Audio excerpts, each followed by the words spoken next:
to the Great Hall at the Kaufman Union.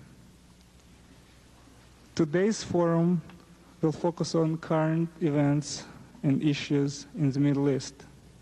Most of you probably know by now who Rabbi Kehana is, and if not, please read today's daily. You will get plenty of opinions there. But today you have a chance to have your own opinion because you came to listen and debate and ask questions. And I thank you for that. I would like to introduce the student panel. Further left from me is Daniel McRae, senior at Macalester College. The gentleman closer to me is Uri Spector, senior at University of Minnesota and a member of a Jewish Information Center. The format of the forum is as following. Rabbi Kehana will make introductory remarks for about 20 minutes. And after that, the student panel will have a chance to ask their questions, and that will follow by questions from the audience. We ask you to keep your statements at the microphone in a question format, not a statement format. You will be allowed a very short follow-up question if you are not satisfied with Rabbi's answer. Thank you very much.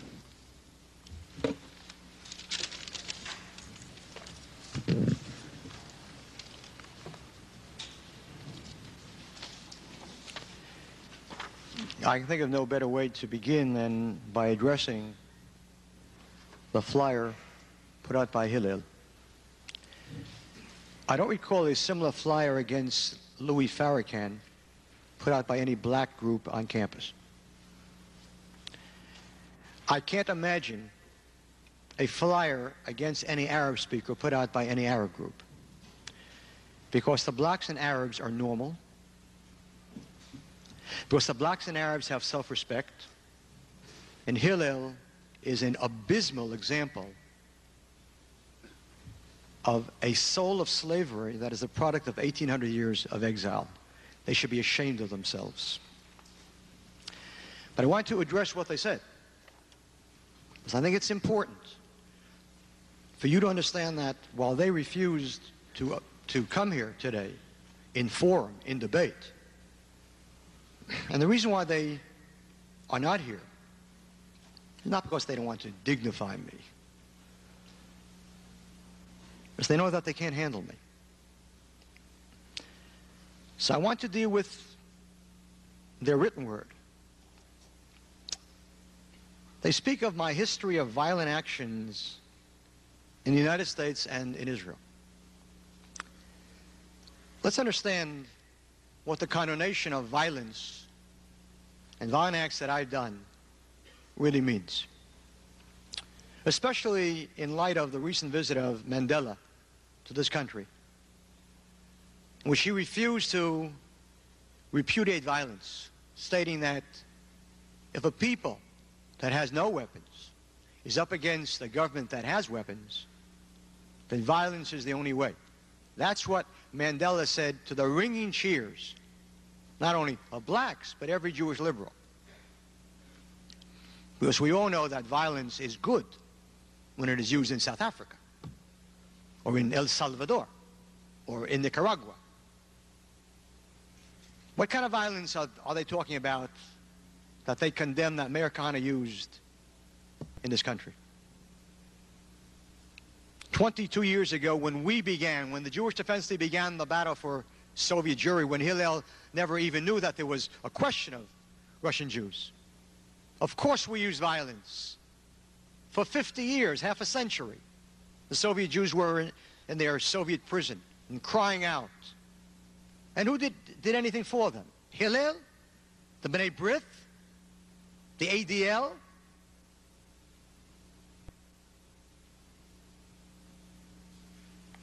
Mort? We went out into the streets and we did the only thing possible to capture the headlines of news media and to let the world know that there is a problem called Soviet Jewry. Of course we used violence. Of course I bombed Russian buildings. Of course I did. And let every single Jew who cheers the African National Congress for using violence condemn me. What makes a Jewish freedom bomb? What makes a Jewish freedom bomb any less worthy than an African freedom bomb? When Stokely Carmichael, that vicious Jew hater, appears here and he applauds violence and every black applauds him, why don't Jews get up and tell Hillel, if you didn't do anything for Russian Jews, at least have the decency not to condemn those that did? Of course I used violence and went to prison for it here for a year for Russian Jews. It was worth every day that I spent there when I now see Russian Jews coming in every day to Israel. Of course it was worth it. Hillel should be ashamed of itself for speaking against violence for people who were trapped in that prison when American Jews refused to do anything for them. And the refusal of the Jewish establishment to do anything for Russian Jews for half a century was part of an ongoing process. I'm sick and tired of hearing Jews complaining about what the Christian world didn't do for Jews during the Holocaust. I'm sick and tired of hearing Jews condemning the Vatican and the British and Roosevelt. I never condemn the Christian world for not doing for Jews, because I don't expect anything more from them. That's not the real lesson of the Holocaust. The real villain of the Holocaust wasn't the Christian world, it was the Jewish establishment that knew that a Holocaust was taking place as early as 1942 and did nothing. I know temple rabbis who in the 1960s were arrested for breaking the law in Selma, Alabama, and Jackson, Mississippi. For who? For blacks. That's nice. What was the issue there? Civil rights. But when the issue in 1942 and 43 wasn't civil rights, but Jewish lives, and 12,000 Jews died every single day, was there one temple rabbi that ever got arrested? When the Jews of Hitler's Europe pleaded with them and begged them, shake the world for a very practical answer, the Jews were brought to Auschwitz and to all the other camps, not by some magic carpet. They were brought there by freight trains, railroad cars. And every day 12,000 Jews arrived and 12,000 Jews left through the chimneys. And the Jews begged American Jewry, shake the world and demand that Roosevelt bomb the railroad lines, and put them out of commission, and bomb the bridges over which those lines run. And every day you saved 12,000 lives. Did they shake the world? They didn't do anything. The same Jews who in 1963 went to Washington for Martin Luther King's dream, they didn't go to Washington in 1942, in 1943. If the Jewish leaders, including Mort, most people here don't know who Mort is, believe me, you're missing nothing. If all the Jewish leaders, the American Jewish Congress, the American Jewish Committee, the B'nai B'rith Hillel, would have led 100,000 Jews to Washington in 1943, and there at the White House sat on Pennsylvania Avenue, blocking traffic, and shouting forth, "Hell no, we won't go," which is a famous Jewish slogan, and saying, "Bomb Auschwitz, bomb Auschwitz, bomb Auschwitz," what would have happened? Two things would have happened. One, they would have been arrested, which, believe me, is no sweat. In and out, that's no problem. But more important, the next day, every single newspaper in the free world would have had headlines saying Jewish leaders arrested, demand bombing of death camps, and they would have been bombed and Jews would have been saved. You know why they didn't do it? For the same reason that the Jewish leaders in this city now are terrified of Mayor Kehana. What will the Gentiles say? And will this cause anti-Semitism? That's what bothers them. And the sacrificial lambs were 6 million Jews because they were afraid of anti-Semitism in this country. History of violent actions. I'm proud of every single violent action I did for my people, and I'm ashamed of Jews who sit here and do nothing and condemn Jews who did something. His violent behavior and hateful ideas contravene the basic values of Judaism. I want to tell you something, that the Jewish leaders of the Twin Cities would not know a Jewish value if they tripped over one. These ignoramuses.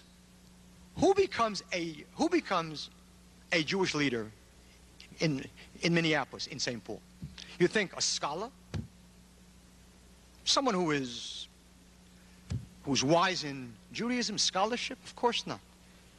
Jewish leaders in these Twin Cities and in all the cities of this country are chosen for one reason only: their money, their money, their money, and their ability to raise money. That's who your Jewish leaders are. Jewish values. What do they know about Judaism? You have temple rabbis in this city whose only mazel, whose only luck is that their congregants know less about Judaism than they do. You want to hear what Judaism says about violence? I'll read to you with sources what Judaism says about violence.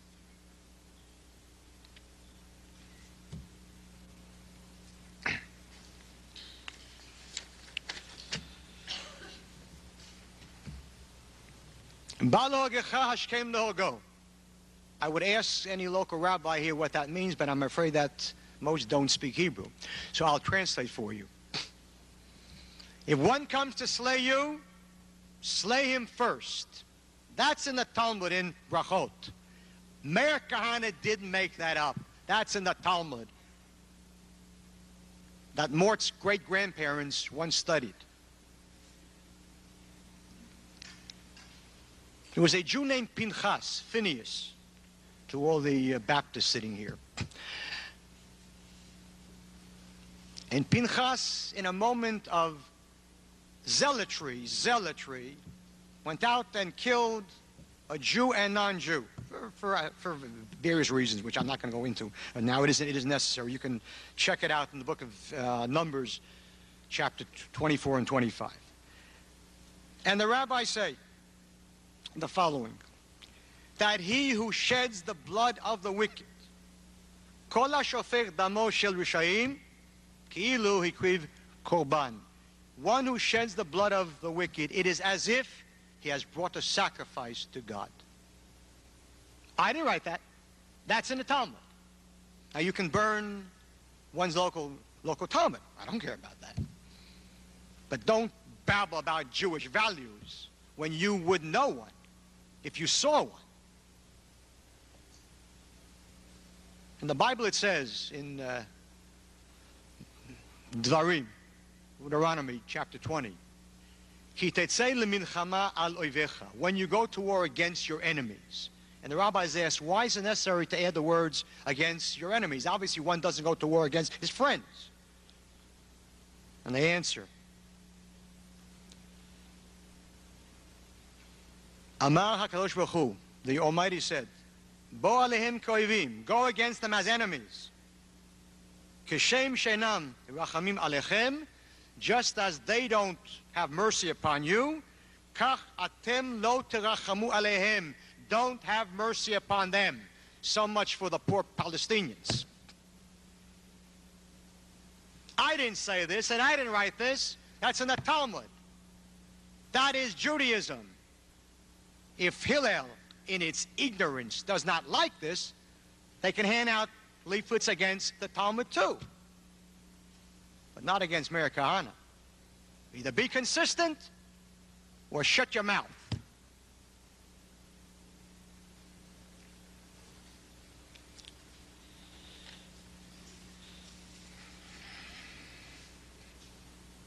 On Sunday, 3 Jews were murdered in Jerusalem.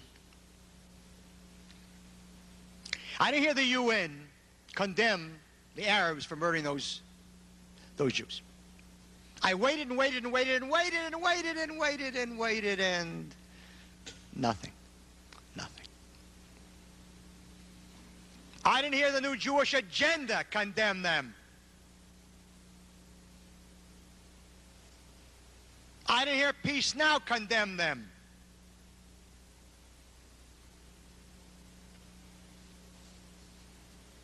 But when the Arabs on the Temple Mount, our Temple Mount, the site of King Solomon's temple, and the second temple, long before there was Islam, when thousands of Arabs, for 15 minutes, threw stones, heavy stones, it was only God's miracle that no one was killed there. And then they attacked the police station and burned it down.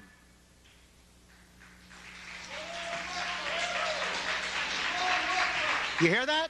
It's very important that every single Jew, listen to that. You see? What they're screaming is, Allah is great. That was what the fellow who murdered the 3 Jews did.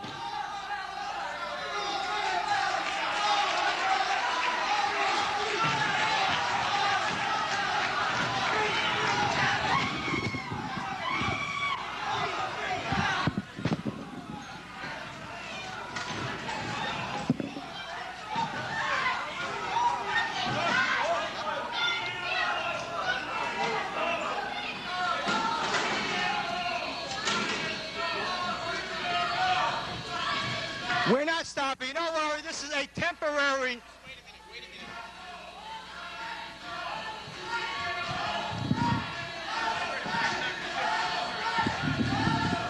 I'm fine. Temporary intrusion.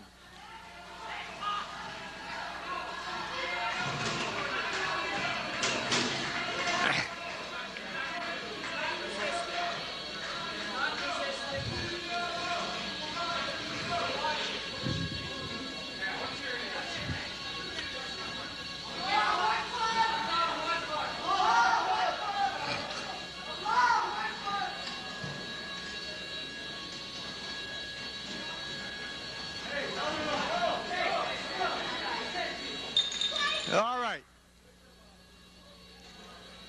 It's always a pleasure to see Arabs in Minnesota. And I want to tell you something. With God's help, we're going to give you a lot of your cousins to come here too. Let's get back to the speech. Temporary intrusion. Very, very temporary. This speech continues. All right. Yeah. Not only dumb, but ugly, too. All right. And bear in mind that when they clapped, they were clapping for the murder of 3 Jews. So every Jew who is sitting here and who is against Kehana, understand they're not against Kehana. They're against Zionism. They're against the Jewish state. And every Arab who is honest, and most of them are honest, will admit it. Now, it's not going to help you. Clearly, the level of, academics at this college has reached a new high. The fact is, I have the microphone, and I can outshout them at any time. Let's continue. Let us continue now. People will have a chance to speak or curse at the proper time. The truth of the matter is, the Intifada did not begin 3 years ago. The Intifada began 70 years ago in 1920, when Jews were murdered by Arabs in Jerusalem, that they don't call Jerusalem, they call Al-Quds. You know why it began in 1920? Because the Arabs knew that Zionism's purpose was to create a Jewish state. And so, they're against a Jewish state. They're not against a Jewish state within the 1967 boundaries.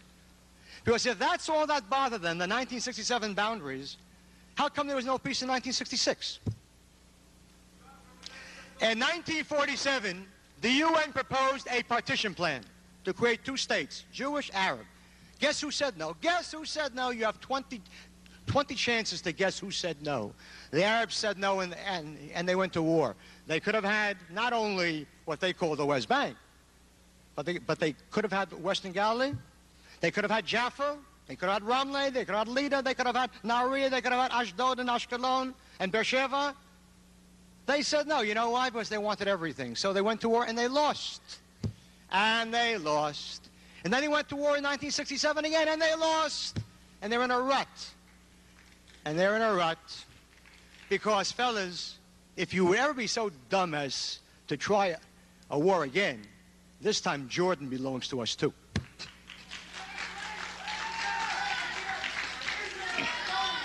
Isn't it great for about time to hear a Jewish speaker speak who isn't a wimp? Oh, what a pleasure. Now, they don't want the occupied. Everybody talks now about there are Arab moderates. The latest concept, Arab moderates. There are even moderate terrorists today, moderate terrorists, who murder Jews moderately. So people say, see, Hussein of Jordan is a moderate. Of course, no question about it. In 1967, King Hussein had Judea, Samaria, the West Bank, and East Jerusalem, and he went to war. It doesn't take more than a freshman scholar to realize that if someone has East Jerusalem and he goes to war, maybe he wants West Jerusalem. maybe. And West Tel Aviv and West Haifa. There's not one Arab standing here who won't tell you that Jaffa is Arab too.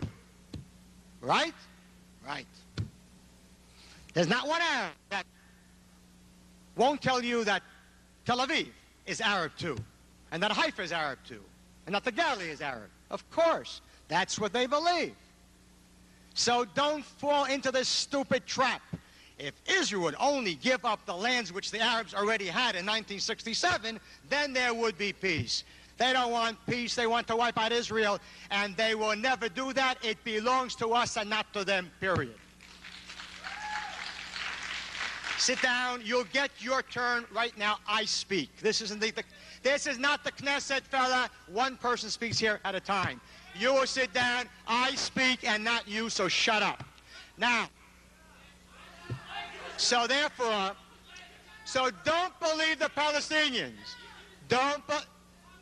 Just ignore him. Ignore him. I'm speaking now. I have the microphone, and I can be heard, and he can't.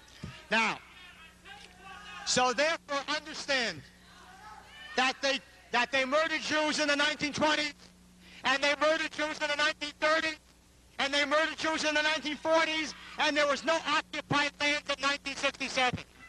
And therefore, I tell you, with a heavy heart, I who want peace, I want peace much, much more than any Jew living in Minneapolis, because I don't live here, I live there, and my two sons serve in the army there, and I want peace more than anyone there, and therefore with a heavy heart I said, there will not be peace, because they don't want peace, and Zionism did not come into being for peace. Zionism came into being for a Jewish state, hopefully with peace, but peace or no peace, a Jewish state, and you can eat your heart out. Now, the answer is that there is no Arab problem. There's a Jewish problem. There's a Jewish problem. Jews suffer from a specific form of AIDS, a specific form of Jewish AIDS. It's called guilt. No one feels guiltier more than Jews do. We have honed it to a fine art. We feel guilty about surviving. We feel guilty about living. We feel guilty about having a Jewish state that persecutes the poor Palestinians who only tried to wipe us out for 70 years. So therefore, let me tell you something. It is better to win than to lose. For 2,000 years, we were losers. Today, we are winners. It is so much better to be a winner. It is better to live than to die. The world has loved us for 2,000 years because we We died. It is better to live than to die, and it's better to have an Israel that is hated by the whole world than an Auschwitz that is loved by it. And know that, and understand that. Now, this poor fellow here, this poor fellow is frustrated. You know why? Because he is an Arab.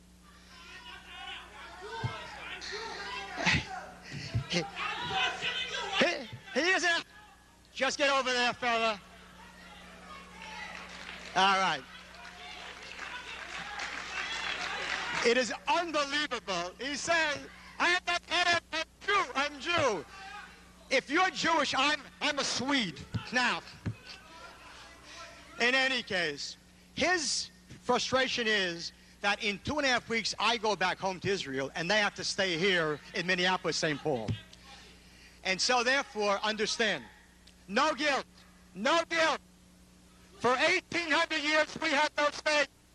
For 1,800 years, we enjoyed such wonderful benefits as pogroms and crusades and Auschwitzes, and never again. Never, never again.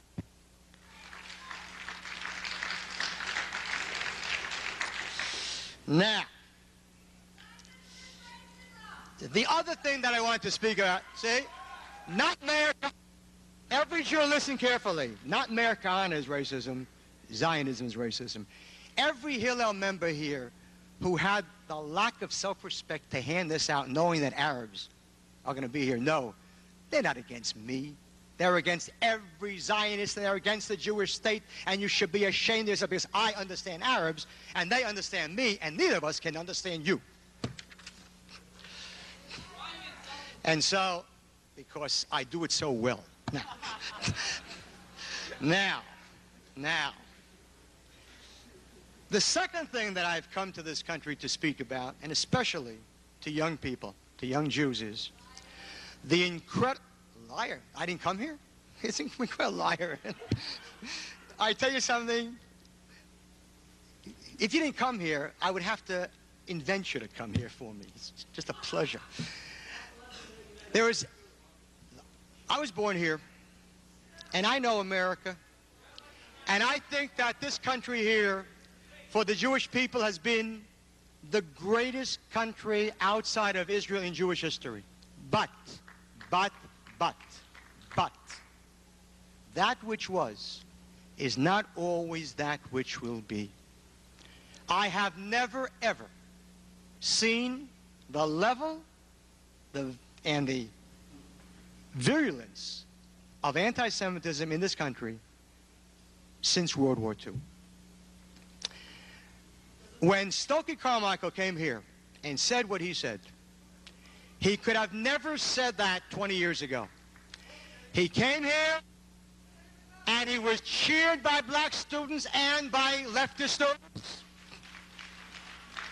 And the president of this school didn't have the decency to come out with a firm condemnation of it and understand what that means.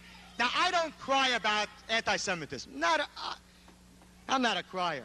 I say, if there are anti-Semites, you kick butt. That is the Jewish way.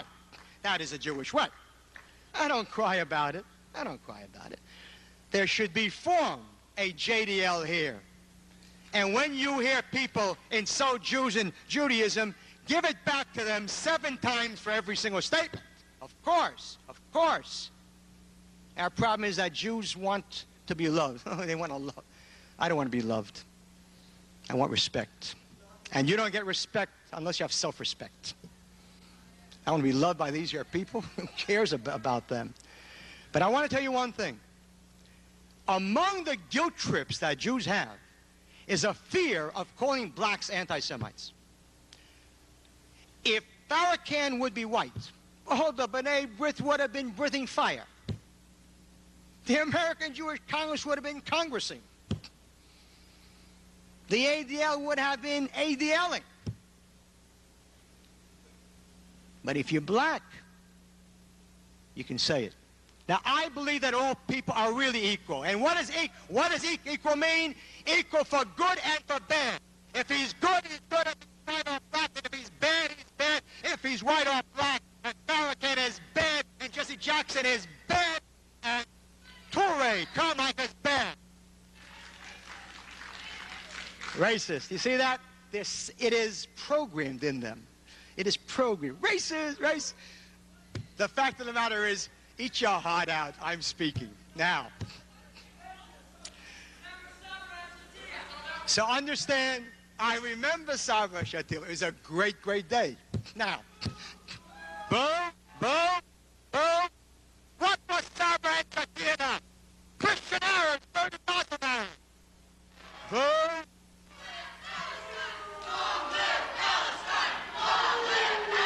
You should live so long as that there should be a Palestine. When they say Sabra and Shatila, bear in mind, what happened at Sabra and Shatila? Christian Arabs murdered Muslim Arabs. Wasn't that Jews murdered them? It's all right. They can hear me over there. There's no way that I stop for these yo-yos.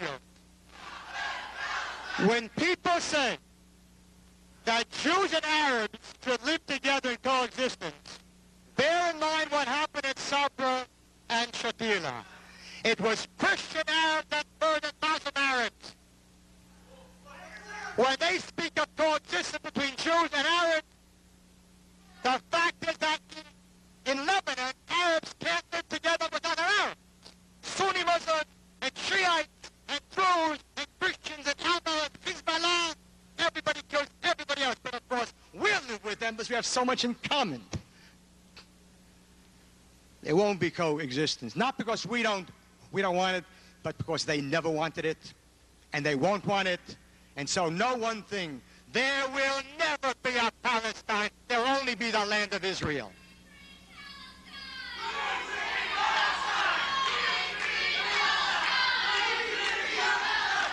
Now, this is so pathetic. I would imagine that when I came here, there would have been at least 1,000 people to demonstrate me. I feel embarrassed that there are only about 30 people here. I feel embarrassed. What has happened to my name and my fame? Is that the best that you can do? Is that the best that you can do? All right, back to the wars. When you go back, the Hitler students here will go back, or other people will go back, and they'll say, Kehana said that it could happen here too. Your rabbis or your Jewish leaders will say, Kehana's paranoid.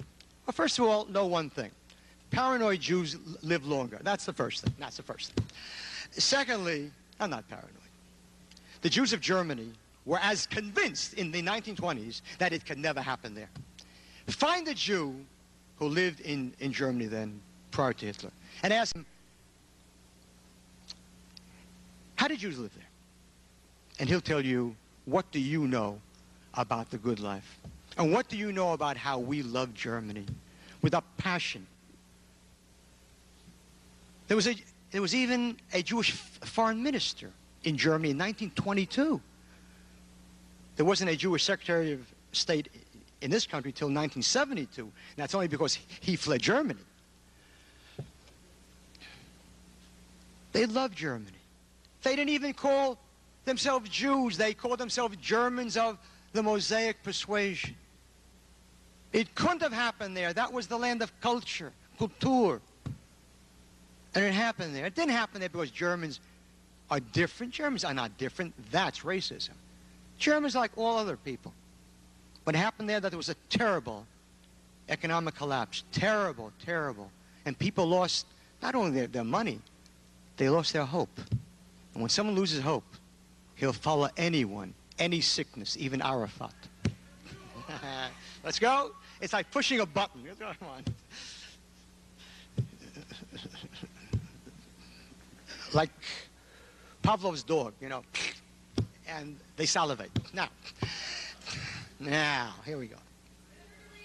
The fact of the matter is, come on, I have the greatest one-liner since Henny Youngman. Come on, face it, come on. The fact of the matter is, it happened there. And people were desperate and people followed A person who said, I'll give you hope and I'll give you a future, and that's what happened in Germany. You want to tell me that could not happen here? You want to tell me that could not happen here? Of course it could happen here. Your Jewish leaders, where do they sit around dinners and banquets of the National Conference of Christians and Jews.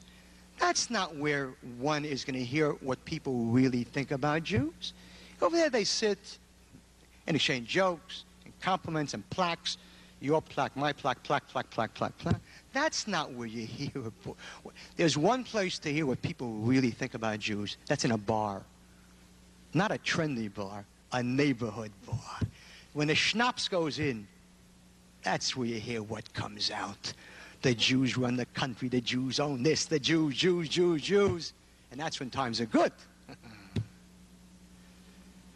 The jealousy, the envy, the hatred. If there should be an economic collapse in this country, and believe me that is not a far-fetched thing, you know, I would pay you to come. I would pay you to come.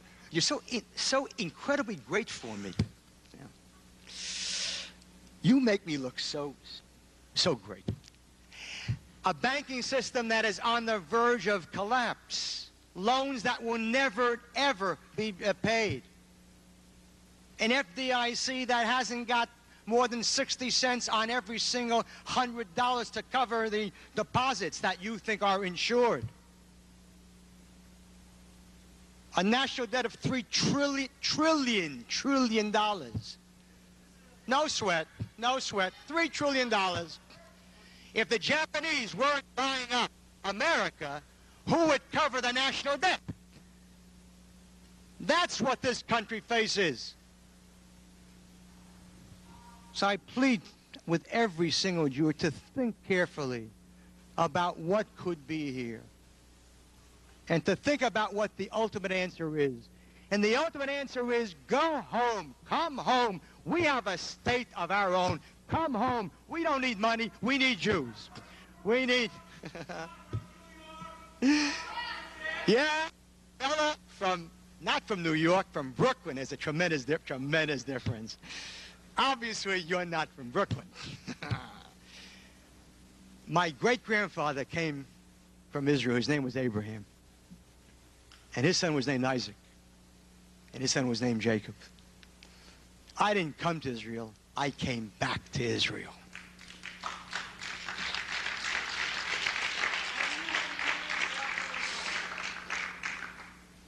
Before you can even talk about Jewish pride, understand what Jewishness is. What is Jewishness? Why be Jewish? Why is Morta Jew? Why shouldn't we be human beings? Human beings. Why be a Jew? Why be so parochial? What do we have that other peoples don't have? Blood, same blood.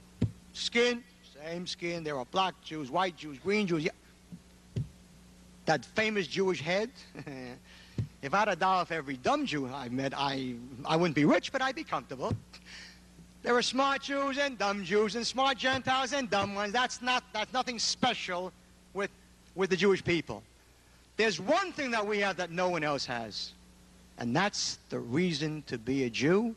The one thing that we have that no one else has is a Torah. A Torah given at Sinai, when Sinai was not a hospital, but a mountain. And we Jews took that magnificent heritage and we threw it away. For what? For the suburbs? For the right to be equal? You can be equal and be Jewish. So you young people, this summer, take off from school. Take off from school. Go to Israel. And enroll in a yeshiva. Any yeshiva. If you don't like it, quit. If you like it, stay. And don't come back. Write to your parents and say, listen, I've come home, I'm staying. Not gonna make them happy, but it's not the first time they have made them happy, but this time for something good. And stay there.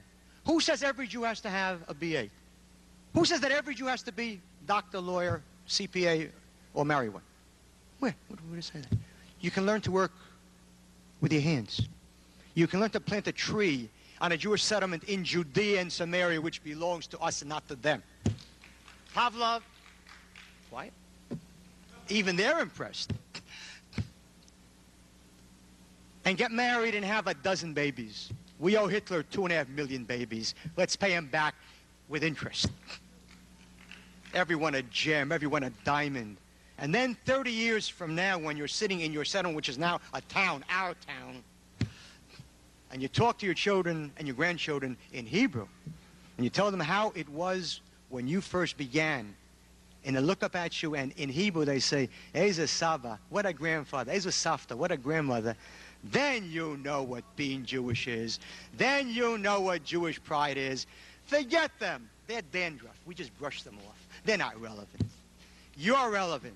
The country is ours. It will never go under. Don't be afraid of Saddam. Don't be afraid of Arafat. They're nothing. I'm a little worried about leftist Jews, but they're also nothing. Come home. Come home. Come home. And I want to finish with a Dvar Torah as a rabbi. The Talmud tells us that when God wanted to give the Torah to the Jewish people, so all the highest mountains, the loftiest mountains, all came, and each one said, give me the honor. I want the honor. Give it on my peak. And God said, no, I have a small mountain. It's called Sinai. And I'm giving it on that small mountain to teach the Jew a lesson, to be humble. Small mountain, humble. Now, that's a nice lesson, right? Goes over well with Hillel. Now, the Ger Rebbe, a great, great scholar and also smart, the Ger Rebbe asked an obvious question, which I'm sure some of the clever ones here have already thought of. He said, if God wanted to teach the Jew to be humble, why didn't he give the Torah in a valley? See? You don't get lower. That's about the lowest, the most humble that one can get. Good question, right? Come on, fellas.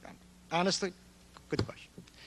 And the answer he gave was, God wanted to teach the Jews two lessons. One, be humble. Two, don't be too humble. We Jews are in valleys. Nobody steps on us. Those days are gone forever. We're mountains. We're not arrogant mountains, but we are mountains. And know that. And know that. And I hope that this afternoon, there were Jewish students that had never heard me speak before, and only knew from Mort, never read a book of mine, never heard me speak, and yet said, Kehana's a Hitler. I hope you've heard me speak. And I hope that at least you've now listened, and you can think, you know, maybe there's something there. Maybe there's something there. So now when we go into these questions from this panel, and afterwards I'll take all the questions. In fact, the first questions will be only from my friends here. And if you ask me any question which I haven't heard, I'll swim back to Israel. The questions, first of all, from the panel and then from the audience. Before, turn this on. No, from the panel, sir. And then you. Well, this isn't. No, just sit quietly. I mean, life is not easy. Life is not easy. Well, all right. Before I ask my question, I'd just like to make a quick comment. There's a saying, I don't know if I'm going to get it exactly right, that let an ignorant man hang himself with his own rope. And I came here not too sympathetic to Kehana, and I wanted to see the violent Kehana. I wanted to see the racist Kehana. And all I saw was the violent Palestinians. And if you want to be an activist, that's great. If you want to make yourself seen, that's great. Okay, excuse me, pro-Palestinian. If you want to be an activist, if you want to make yourself seen and heard, that's fine. But if you want to, well, you never convince me, but if you want to convince these people out here, I think you failed in that sense. I didn't hear any violence from here. I would have loved to have heard. I mean, all I've heard recordings. Okay. That's all I have to. Now I'll ask my question. Why not just ask the question and don't argue?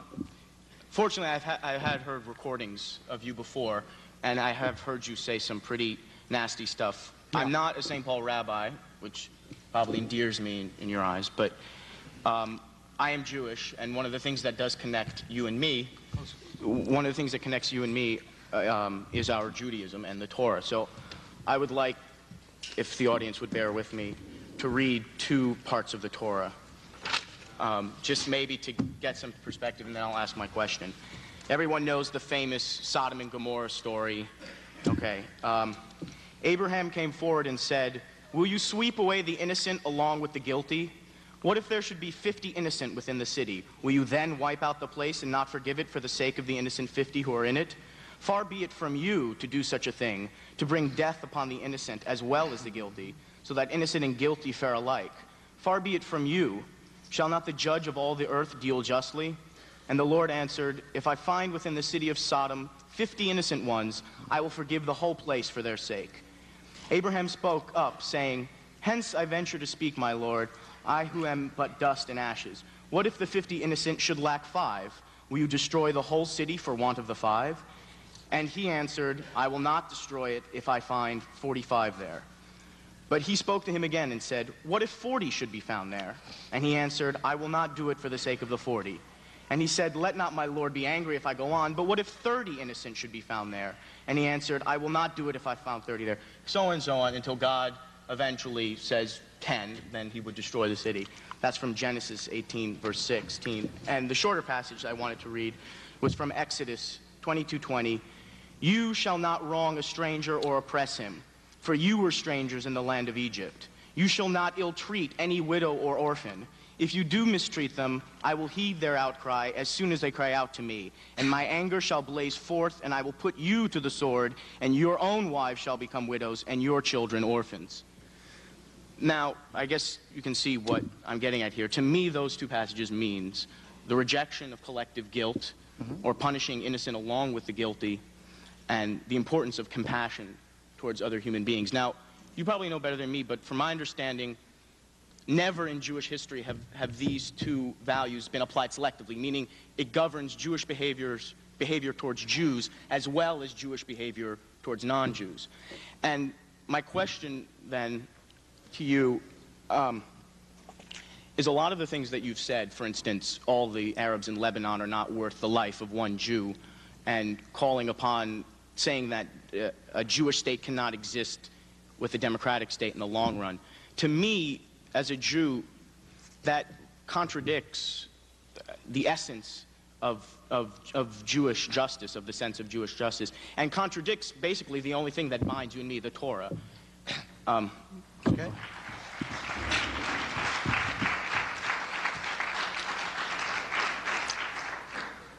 First of all, it's quite true, aren't a rabbi, whether collective punishment is a Jewish concept or not, in the Torah, after the Torah was given to the Jewish people, might be seen in the concept of a people called Amalek. You've heard of them. Since my Bible is not in English, I'll have to do a rough kind of a translation. This is from the same Torah that you read. Vaya, aniach Hashem lakecha, mikol oivecha misaviv. And when the Almighty shall give you rest from all your enemies about you, timche et zecher Amalek mitachat hashamayim. You shall blot out the memory of Amalek from under the heavens. And King Saul was commanded in Samuel, the book of Samuel, 1, chapter 15, to wipe them out totally. Now, I'm sure that not every single one of those people was what you call bad, right? And yet, there it was. Because the Edomites and the Egyptians and the Moabites and the Ammonites did not treat the Jews properly. In the Torah, it says that the Ammonites and the Moabites will never be allowed to marry into the Kahal Hashem, the assembly of the Lord. There is collective punishment in Judaism. And I put it to you that in World War II, when Allied bombers bombed German cities, who do you think that they were killing in those cities, the Allied bombers? Generals? SS troops? Or were they killing German men, women, and children in order to bring that war hopefully, one day closer, 1 week closer, 1 month closer to its end, so that innocent people, really innocent people, might be saved. Had you lived in World War II, I hope to God that you would have not demonstrated against the bombing of innocent women and children in Germany. I hope to God, though I have grave, grave doubts. Now, the question about who is a good Arab, bad Arab, you have a very, very serious problem. To you, a good Arab is one who recognizes Israel and who will allow the Jews to live in Israel. That's not a good Arab. That's a quisling Arab. A good Arab is like a good Jew. A good Jew is one who says, the land belongs to us. A good Arab is one who says the land belongs to him.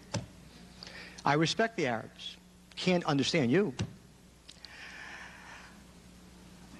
There is not one Arab in the world who a minute before he murdered a Jew was not considered as not a bad Arab. On the day that you can prove to me how you can pick out the ones who are going to kill Jews and not, then I'll have a little more moral feeling for you.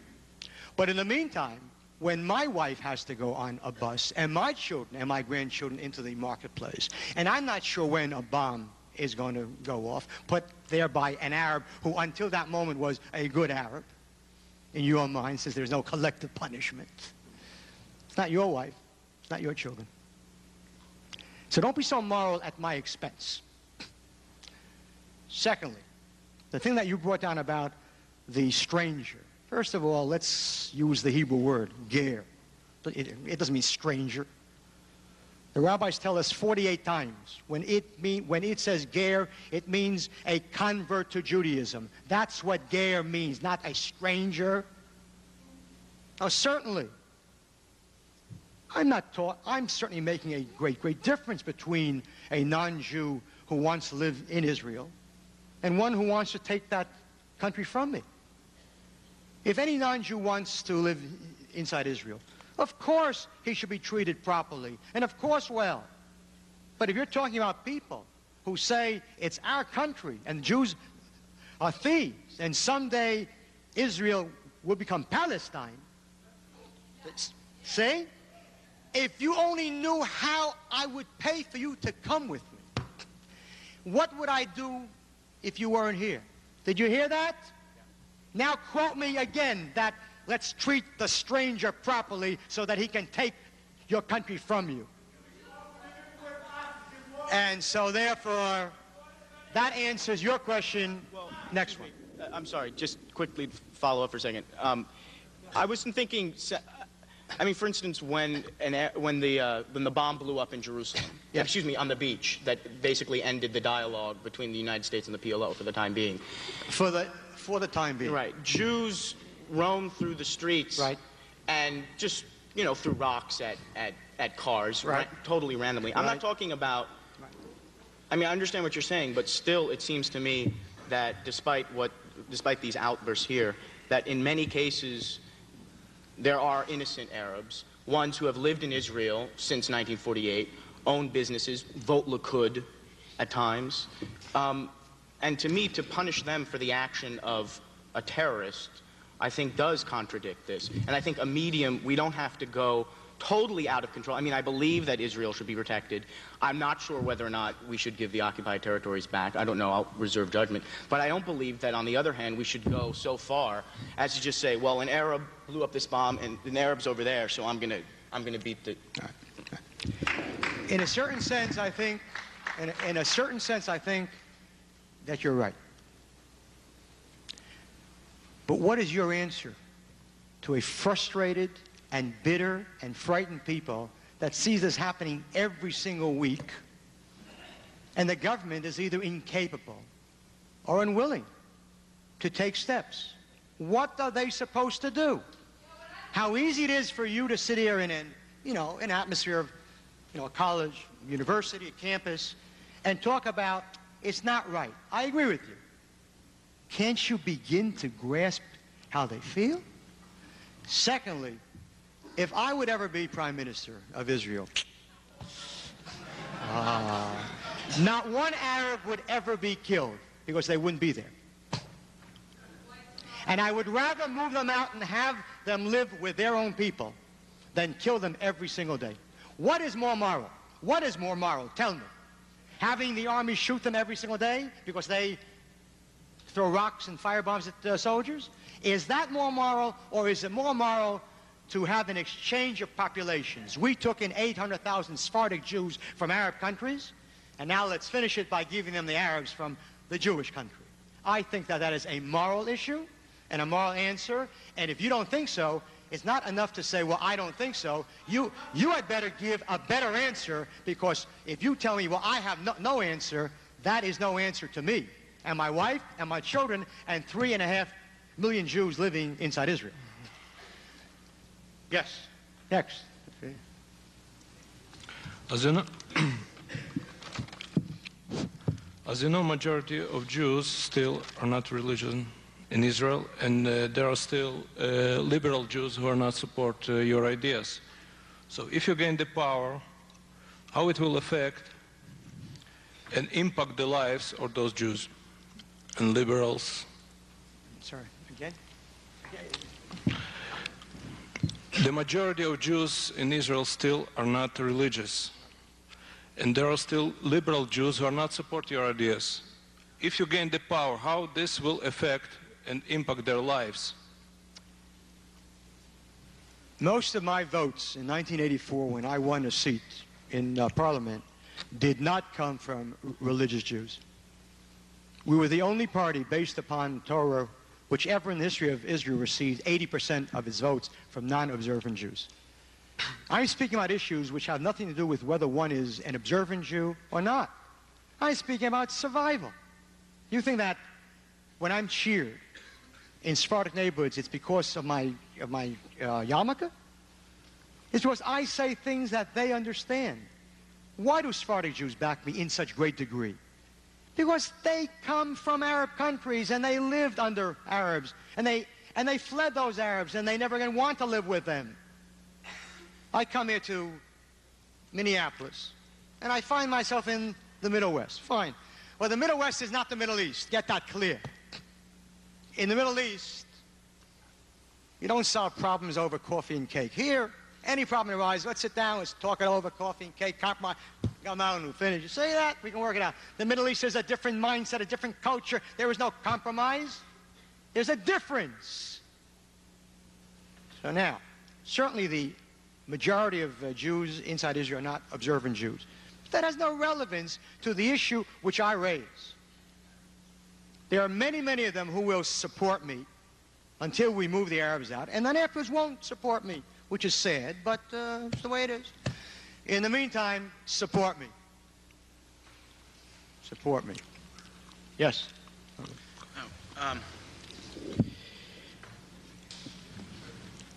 There are many people in Israel, Eric Sharon, one of them, who believes that if the United States thinks it can dictate policy to Israel, they can keep their money, that Israel should be weaned off of non-military aid anyway from the United States.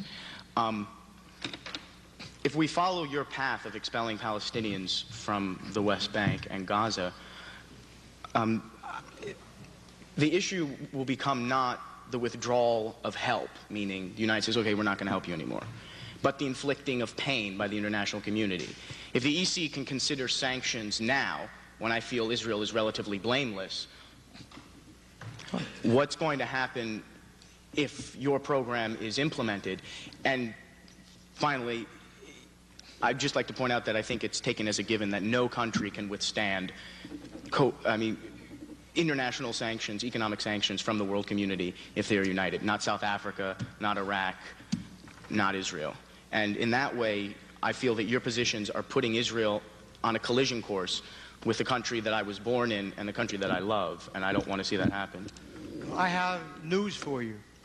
You're on that collision course right now without Mayor Kehana. Excuse me? You're on that collision course right now without Mayor Kehana. As soon as that Gulf crisis ends, guess who's next on the agenda for George Bush's New World Order? If you're happy about George Bush, and I am happy, about him taking a stand against Saddam in Kuwait, then bear in mind that all the Arab states that are backing Bush are telling him now, after this is over, the next step is the occupied territories. You're on collision course now, fella. You're on collision course, and you have a problem. You have a problem. But it's not me who is your problem. Wait.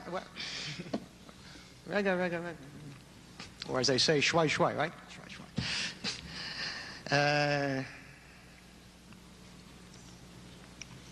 It may indeed be that they'll cut off aid to us. Let me tell you, first of all, in our platform, we have a major plank in which we call for the ending of American aid to Israel. I don't want American aid. We become a junkie. Every single year we get our annual fix, and what happens is we are dependent on it, and when America says no, we say no. They says boo, it's boo. I want to be an independent state, and I'll eat tomatoes once a week to be that independent state.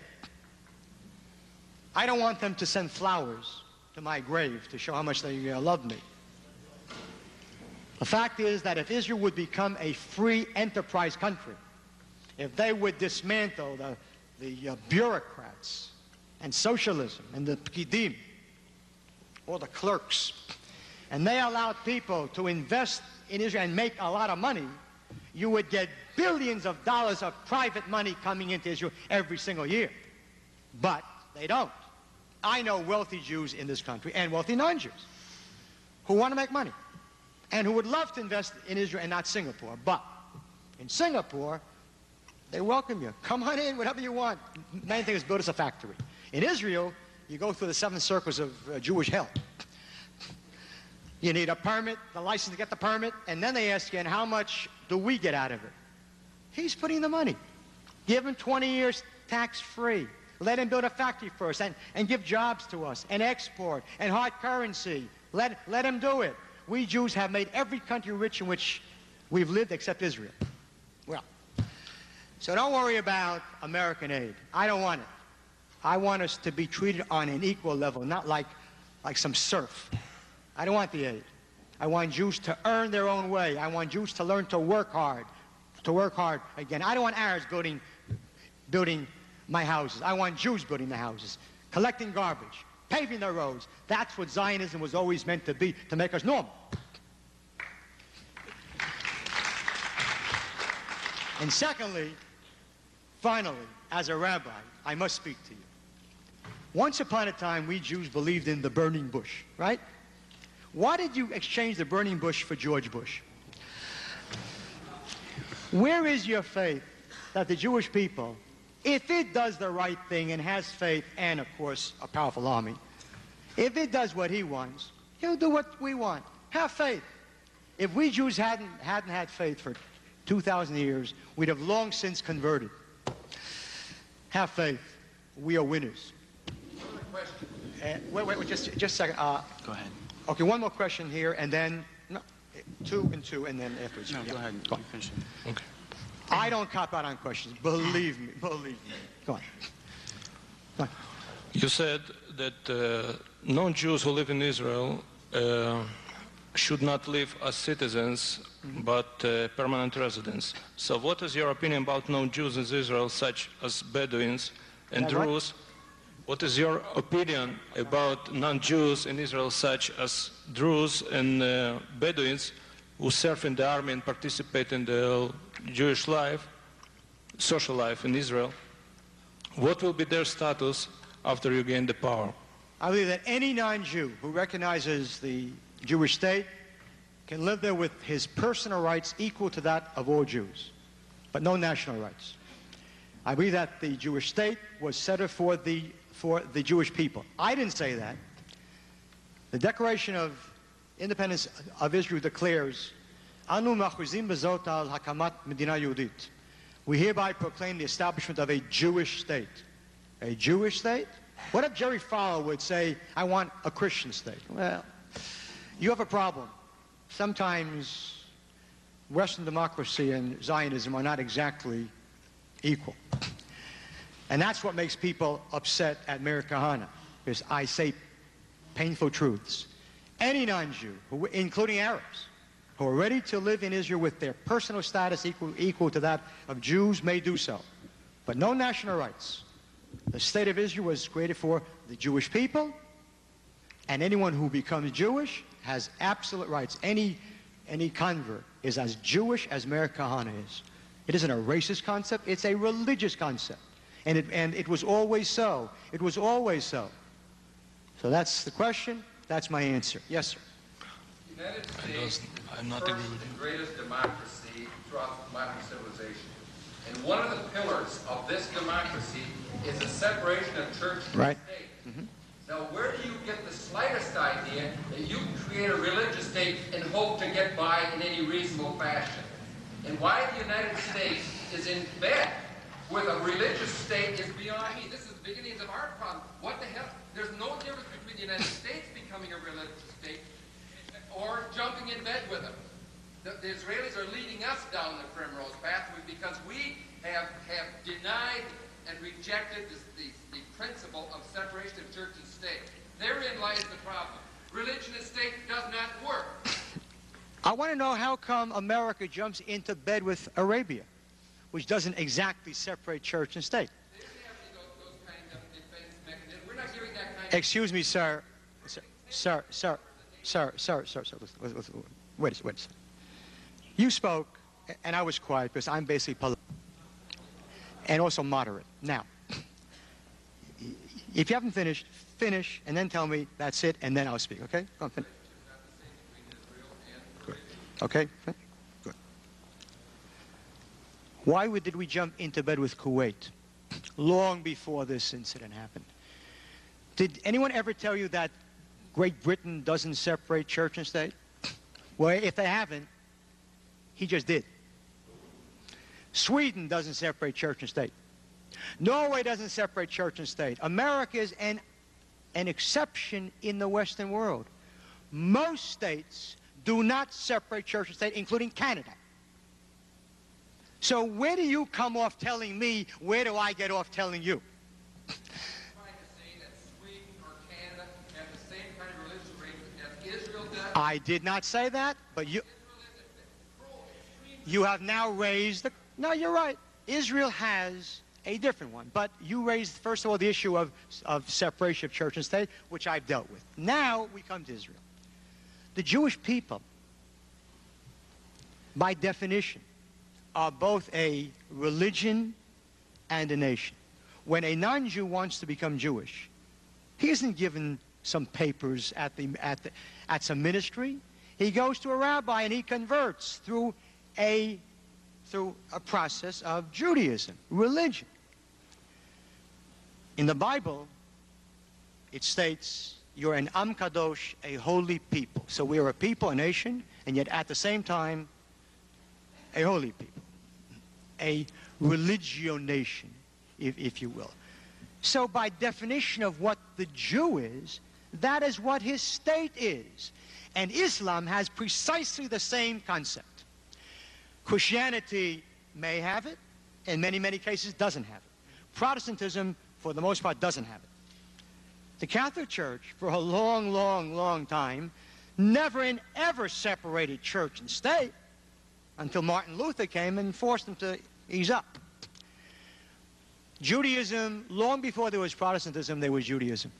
And long before there was Islam, there was Judaism.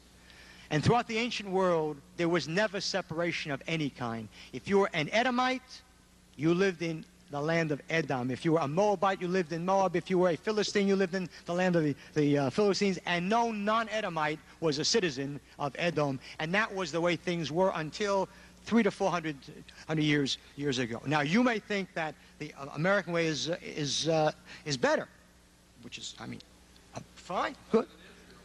Sir, don't go to Israel, okay? Then don't go to Israel. Stay here. I don't want to send my money there either. Well, then don't. We may survive. It'll be hard. It'll be hard. But we may survive. Sir, if you don't want to give us that, then we won't allow the 6th Fleet to use the Haifa Naval Base. Oh, really? You would be amazed how much how much they want it, and you'd be amazed how much it would cost, how much the Haifa naval base would cost this country if it was in Greece or the Philippines or Spain.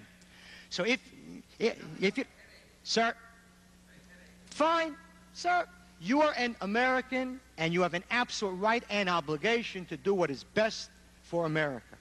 I agree with you fully, which, that's exactly right. No argument here. No argument. You say we agree. I'm going to do what's best for my country. All right? And that's the way it is. Okay, good. That's it. You see that? Now that is an intellectual debate. Forget about it.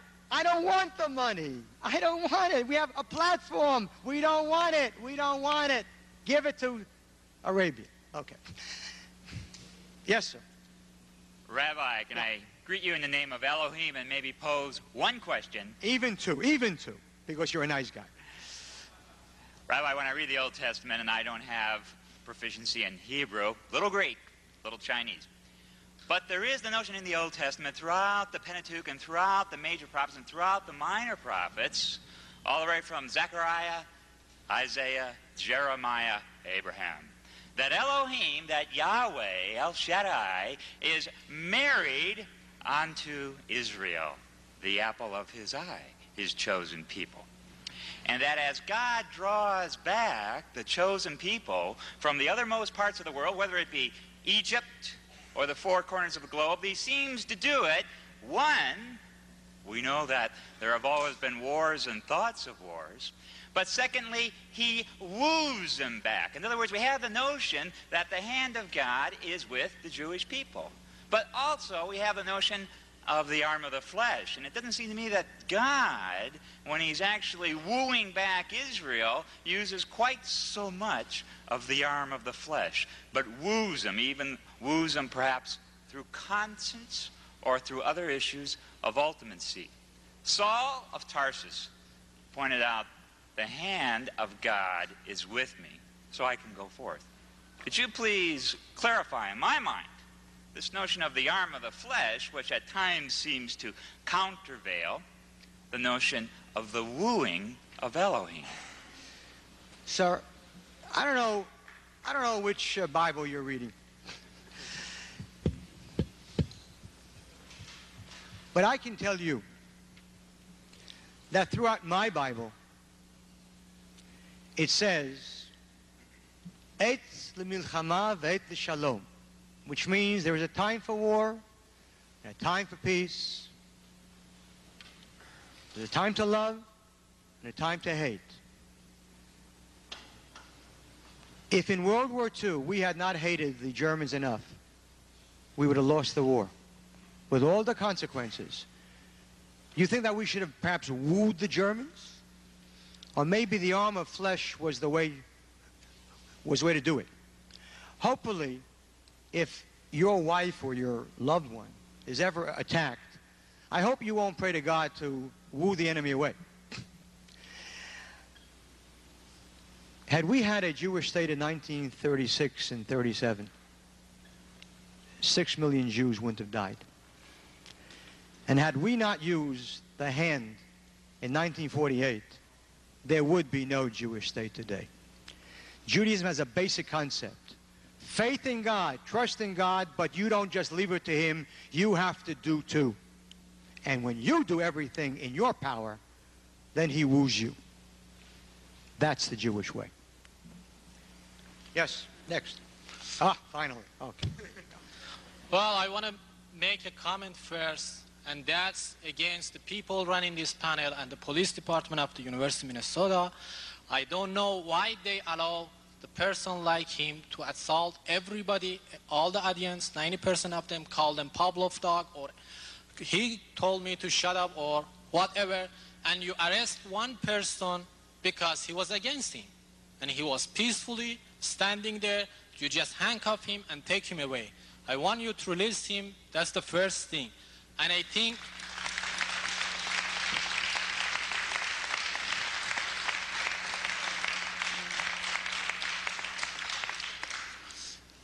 that's the first comment. And I'm happy to be here because it was excellent to see how the racist people defend themselves.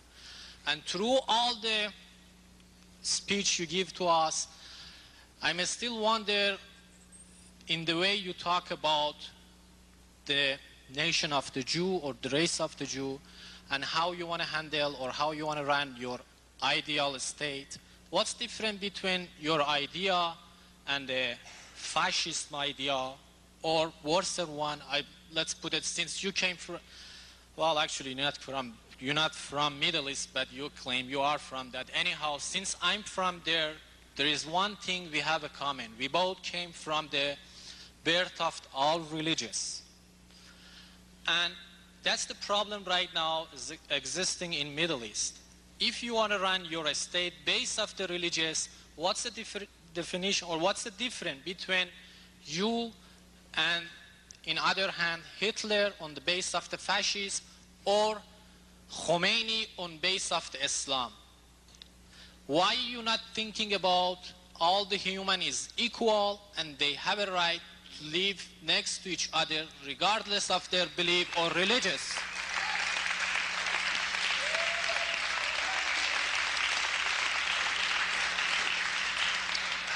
First of all... And one more comment. Well, I'm from Iran. From where? Iran. And Jewish, right? Yes, I born in the Jewish family, but I don't consider myself as a religious person. Yeah, right. I'm from the country, the great Cyrus, if you remember, during the ancient time, released all the Jew. I mean, and I kind of amazed why you right away when I opposed to the way you talking, you said, you Arab. Well, yes, right now I said I'm Arab. What's the make different? I'm just questioning you in terms of the way you're talking to people. You're assaulting everybody. It does. If I was blonde or blue eye, you're going to change your behavior? That's it? Yeah. But that's it, right? Well, did you got my question? Is that all? Did you got my question? I got all your questions. Is that all? Okay. Yeah. Good. Concerning the arrest, I'll put in a good word for the poor kid.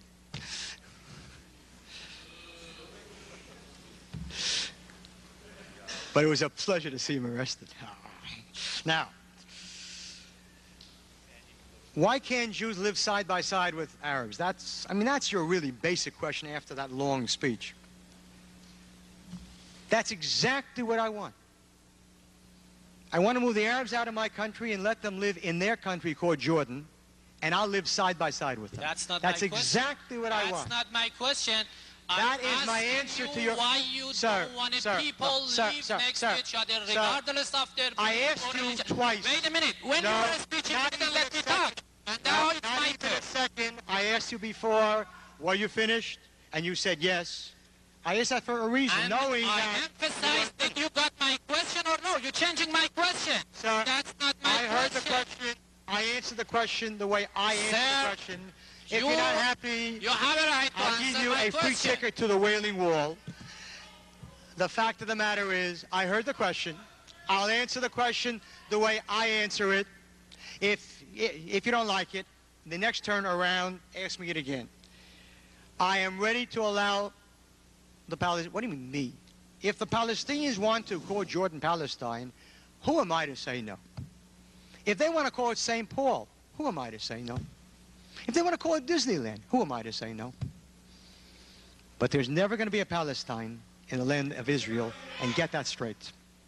You had a chance 1,000 times over. You had your chance, and you didn't want a Palestine. You wanted everything. Well, when you start a war and you lose, I come from Brooklyn, and in the streets, losers lose and winners win, and get that clear. Of course you didn't start the war. Sweden did, yes, sir. The question of, I can't read that. I'm sorry, the last question was what again? Well, if you let me make a comment, I was telling you, you changed my question. No. No, I ask you Okay, why all you right, don't go. think about human beings as a human beings, regardless of their religious or belief. I don't want to get to the point who is Jew or who's Muslim, Arab, or anything else. That's not the question. Yeah. That's not the human life in 20th century. right. We're not talking about ancient time. Absolutely. Okay, then why you start to talk about I want Arab to live by Arab? It's a pleasure to hear you suddenly talking about peace. How come we didn't hear that from you in 1947? 1947. In 1966? Great. 1967? 1947, Moshe No, Dayan, it was a rhetorical question. It was a No, rhetorical, just a second. It was Why a I wanna- rhetorical question. Great. I want to tell you why you didn't heard about in 1974. That was the time Moshe Dayan took the cabinet, and the first speech he gave the story about Jewish family, and the story goes something like that. It was an old farmer man living in his old home. Just a second. You start to talk about all those history. I wanted to say one present time. Just listen. And he said, well, he had a goat in his house, and he was putting it outside in the yard. That goat was making noise during the night, and he couldn't get a sleep. Day after, that farmer take a goat to this person like him as a rabbi and told him, well, I have this goat in making noise, and I couldn't get a sleep. What should I do? Then the rabbi suggested him, well, tonight take the goat in your room. He did that thing. That night, now the noise was louder and the smell got worse and worse. He saw the problem had not been solved. He went back again to rabbi and told him the story. Then he said, well, take it back in the first place. He did that thing. And day after he came and appreciated the suggestion of the rabbi. Moshe Dayan started with this story and then said, well, we're going to occupy, say, 100 miles, and the Arab going to be against us, and then we'll release 50 miles. I mean, that was your idea in 1974. Why you accept anybody to talk about the peace? You said the way American or in this country people solve the problem, they sit in the coffee table and the cake and then solve the problem. That's great. And I agree with that. But since, for example, you are one of the side of the Middle East problem, when you have that attitude about the killing, murdering people, how I can sit and talk to you in the coffee table? There is no way. If those Palestinian teenagers, they had a gun, for sure, they're shooting you. But the only thing they have right now is a stone. And yeah, they're going to throw a stone to you until the problem going to be solved. We'll take the risk. We'll take the risk. Well, these people living on My risk. friend, listen. You spoke. Let you speak. There are other people waiting for you. I heard what you said. A change of history. An incredible ability to avoid facts and truths. You didn't start the war in 1948. You're right. We did. You're right. You're right. We did. We agreed to disagree. You started 4 wars with us, and you lost, and that's the way it is. You lost, and we win. And Arabs will not be throwing anything in Israel when I'm prime minister because they won't be there. Next question. You mentioned South Africa only in relation to Nelson Mandela. Right. Now, hundreds of thousands of black Africans have been killed by the government of South Africa. And we have evidence that the government of Israel is conniving with the government of South Africa to oppress black Africans. Now, most black African states have established or have normalized their relations with Israel. Why does Israel still continue to participate in the murdering of black Africans? That's it. In 1973, when Egypt attacked Israel on its holiest day, Yom Kippur, every black African state in Africa cut its ties with Israel. And South Africa didn't. Now, I despise South Africa. I despise their policy. But if you think that we're going to back an African National Congress whose leader embraces a man who wants to wipe out Israel, then you're crazy. So that you're right. Because I would assume that you're not crazy, and therefore I would assume that you know we're not going to back the African National Congress. Why did the black states in 1973 all cut their ties? Why? How come? If you think that we're going to go with people who have shown a bias and hostility in the UN against Israel from 1948, I'm not a fool. We go for our self-interest. The African National Congress took support from communists and from the Soviet Union because they believed that it was to their self-interest. I can of course grasp that. Sir, I haven't finished yet. That was not my question. So after I finish, you'll speak again. Don't worry. Let you speak. So therefore, if in 1959, when the Algerians were fighting the French, and there's no question that the French were wrong, imperialists, should Israel have backed the Algerians, knowing that if they won, there'll be one more Arab state against Israel? Of course not. I'm not crazy. I despise the government in South Africa. But I'm certainly not going to back anybody who has committed himself to my enemies who would wipe us out. And if that doesn't make you happy, well, it makes me less happy to see Mandela embrace Arafat. Please, let me rephrase my question. How does the security of Israel, how can Israel survive with the apartheid system? That's what I don't understand. Why? Why does Israel connive with South Africa to maintain the apartheid system? First of all, Israel opposes it. Israel has cut trade with them. Israel has cut the arms with them. Had I been there, I would not have done it. You hear me? Not because I like them. I don't like them. But I do what's good for my country, just as you do what's good for your country. So don't be so righteous here. You are taking oil from Arab states who are the leaders in the slave trade of blacks today in the world today. Doesn't that bother you? Oh yeah, it does bother me, but I'm talking of the present. What is going on right now? The fact is, it didn't bother the ANC. It didn't bother them. Because what was good for the ANC, and I understand them. I understand them. They did what was best for them. And so they went into a bed with slave traders because at that moment it was good for the ANC. Well, we learned a great, great lesson. The whole world has been against us for 2,000 years. And we're going to do what's good for us and not what is good for you if that's bad for us. Well, you didn't answer my question. Thank you, though. Yeah. Yes. What I wanted to know, the couple questions that come up. One thing is what struck me as very interesting is you comparing the Middle West with the Middle East. And what I want to know is what's wrong with sitting over a cup of coffee and discussing problems, and what's wrong with compromise? And don't you think that, or I would think that compromise is not only it's practical, but it also seems to me it's a spiritual or ethical. I mean, isn't God in favor of compromise? And the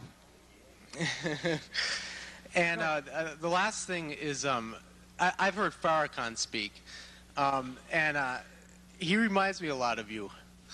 And it's good. I'm glad you spoke out against him and Carmichael and Jackson, and I hope they would speak out against you too, because it seems like you're both on extremist sides. And why does power or feeling? I mean, I'm Jewish, okay, and we've been. I know. Right. Oh, right. And it just seems that to be strong and committed to me as a person, us as a people, doesn't have to mean to be not non-compromising and just so rigid. I don't think there is strength in being rigid. I think it's weak. Okay. There's nothing wrong with sitting down over coffee and cake with people that you can sit down with. How come they didn't sit down over coffee and cake with us for 40 years? when they thought that they could kill us and win a war? How come? Because when they think that they can win, there's no coffee and cake.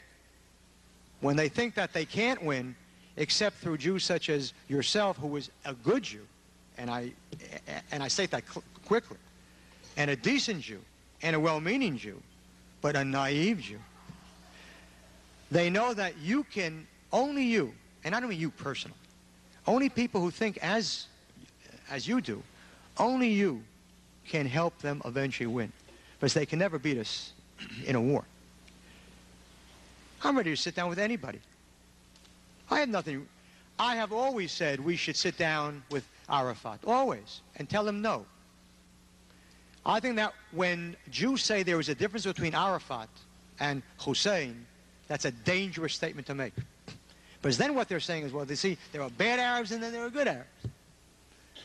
Hussein wants exactly what Arafat wants, except he's cleverer. He learned the lesson.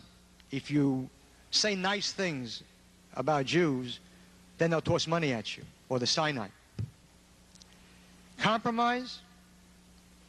We accepted a compromise in 1947, or don't you know? We gave up 80% of our land, or don't you know? How much do you want to compromise? Until Israel is 1 meter by 1 meter? We've done the compromising. And we lost 6,000 Jews in 1948 after that compromise, which was turned down by them. Compromise. I don't compromise with people who have made it clear to me that the land of Israel is Palestine, all of it, and that today they'll go to 1967, then tomorrow to 1947, and then the next day to 007. Compromise. I'm ready to compromise. Land for peace. I'm a great believer in land for peace. I'll keep the land and give them peace. Farrakhan. Why does it bother you that do you think that everything that he says is wrong? Everything? No. Wrong, no. When he speaks about strength, do you think that that is so wrong? No, not at all. Not at all, right. So don't think that it's wrong if I speak about strength. Farrakhan is a vicious Jew hater, a bad guy, a racist, and the worst. But even the worst says some true things. For decades, for centuries, blacks were treated brutally here. And if the civil rights movement eventually won here, you know why? Because on the one hand, there were the Panthers using violence, and on the other hand, the NAACP ran to President Johnson and said, you see, if we don't get something, they're going to follow the Panthers. Yeah, sure. Violence is a terrible thing, but sometimes it's terribly necessary. And that's a very, very sad thing. Don't talk to me about violence. I know what violence is. I've gone to prison for violence. I fought in a war in 1973. I know what violence is. Who wants violence? One has to be crazy to enjoy violence. But one has to be crazier to say, I'll never use violence. You try not to. You try very, very hard not to. And then in the end, if you have to, you kick butt. And that's the Jewish way. Yes? So one follow-up. So who's the alternative to you? If you don't deal with us, you'll have to deal with Kehani. I have no idea, but I want to tell you one thing. No one was ever indispensable. Moses died and Joshua popped up. If it's not me, it'll be someone else who was just as clever and normal as I am. Yeah. All right, first of all, I have... But louder, please, into mic. All right, I just have a statement first and a couple of questions. Earlier you said that you were for peace, and that doesn't seem possible through violence. How can you achieve peace through violence? That's first question. How can I achieve peace through violence? In World War II, we violently smashed the Nazis, and voila, there was peace. Every war is waged so that someday it will end in peace. Surprise? But there's always fighting Next question. somewhere. All right. Thanks. All right, and all right, you said that you can live side by side with them as long as they're in a different country. Side by side, right. Why can't you live side by side with them in one country? Because they think it's their country. There's not one Arab sitting in this room or standing here that doesn't believe that both sides of the green line are really Arab.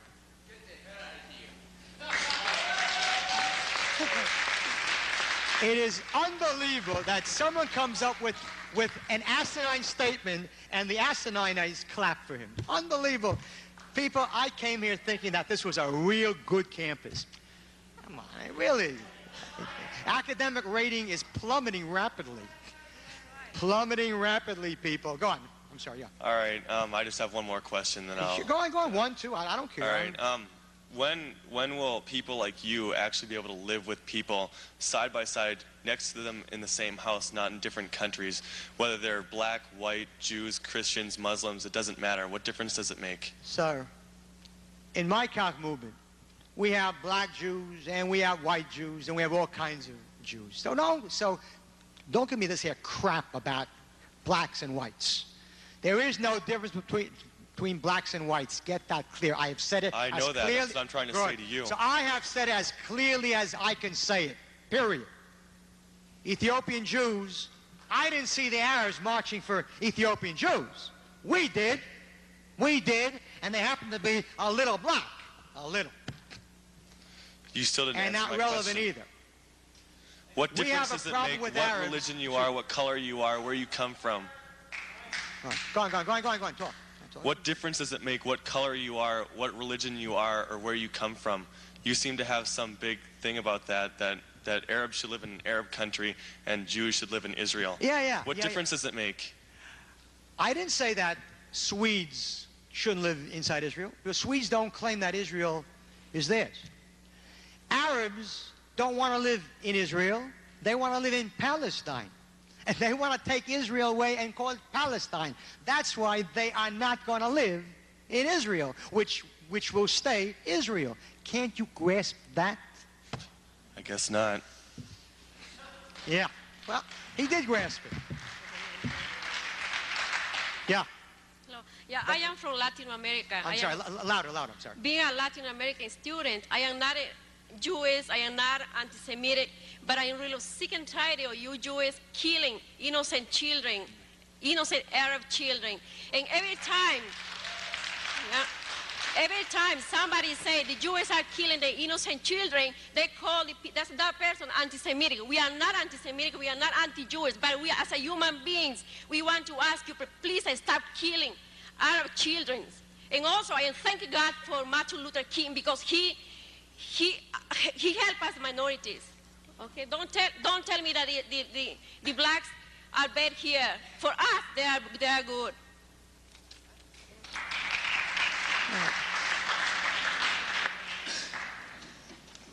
If you don't want those children killed, tell them to stop throwing firebombs at our soldiers. You don't want them killed? Then elect Rabbi Meir Kehunah Prime Minister, and none of them are going to be killed, because then all of them are going to live in Jordan. Where, of course, nobody ever kills Palestinians. Inside Jordan, they never killed Palestinians in Black September 1970. Of course not. No one ever kills Palestinians except Jews. More Palestinians have killed Palestinians than Jews have. Palestinians. Next question. I have a few questions. I first had a comment. It's interesting. I don't know if it's good to see a lot of people here. I would encourage people who do want to learn more about what's going on to go to some, I shouldn't say more, maybe thoughtful or intelligent dialogues, but differently thoughtful and intelligent, and they're going on all the time around the Twin Cities, and it would be great to see people there and participating. Yeah. I'm going to try to read out what has been said.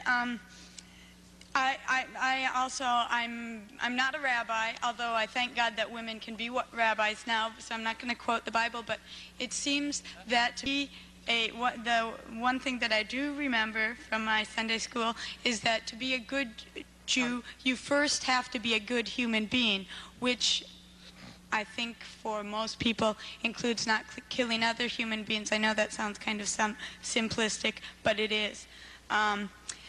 And I just wanted to address your point about, again, about living separately. Well, maybe all the Arabs and Palestinians can go live in Jordan. Maybe it would be better if the Jews lived on one side of the world and the Arabs lived on the other. But that's not the way it is. And to tell someone to leave their home and to go somewhere else and then it'll be okay, it's a hard thing. You know, maybe it would be better if my mom and I lived on different sides of the world too, but that's not the way it is. So you deal with what you have in front of you. So I guess I just feel that the only choice, the only non-destructive choice for both Israel and for Palestine, or for Israeli Jews and for Palestinians, is to negotiate, with whether it's over coffee or over cake. Compassion and mercy for all the Jews killed in 1920. What should we have sat down in 1920 when there wasn't even a Jewish state? Over coffee and cake, over what issue? I'm talking... A rhetorical question. In 1929, in one day in Hebron, which they don't call Hebron, they call Al-Khalil, in one day in 1929, they murdered 67 Jewish men, women, and children. What was bothering them in 1929? Clearly the occupied lands of 1967, right? Of course, certainly. Between 1936 and 1938, there was an intifada. 510 Jews died, murdered. What should we have talked about then when there wasn't even a Jewish state? Where have you been? In 1948, we wanted to sit down with them, and we accepted an insane compromise. And they said no and went to war. Sit down with them and compromise. How easy it is for you to live here, or in Great Neck, or in Greater Neck, or in Greatest Neck, wherever you happen to live, and tell me, let's try and compromise again. Again, I've had it. I've had it. The compromise is that we will be prepared to allow them to live in Jordan, which is really ours. That's a big, big compromise on my part. And hopefully we'll live in peace. Your next point was, the only and I'm quoting you, the only non-destructive choice is to sit with them. The only non-destructive choice. Do you think that there's one Arab here who would ever give up Jerusalem? Half of it? A quarter of it? What are you going to compromise about? Do you know what they believe? They sincerely believe the country belongs to them. They sincerely believe that. You see that? He helps me. God bless him. Allah. God. And you're sitting and talking because you don't believe the whole land belongs to the Jewish people. That is the difference between an Arab and a Jew, such as yourself. They really believe the country's theirs, and they can wait 1,000 years for it. And you sit and tell me, who doesn't live in St. Paul or in Great Neck, sit down with them and talk it over with them. I'll sit down with them, but I'll tell them no. I'll sit down with them and work out how we'll help the PLO overthrow Hussein inside Jordan. I'll sit down with them on that.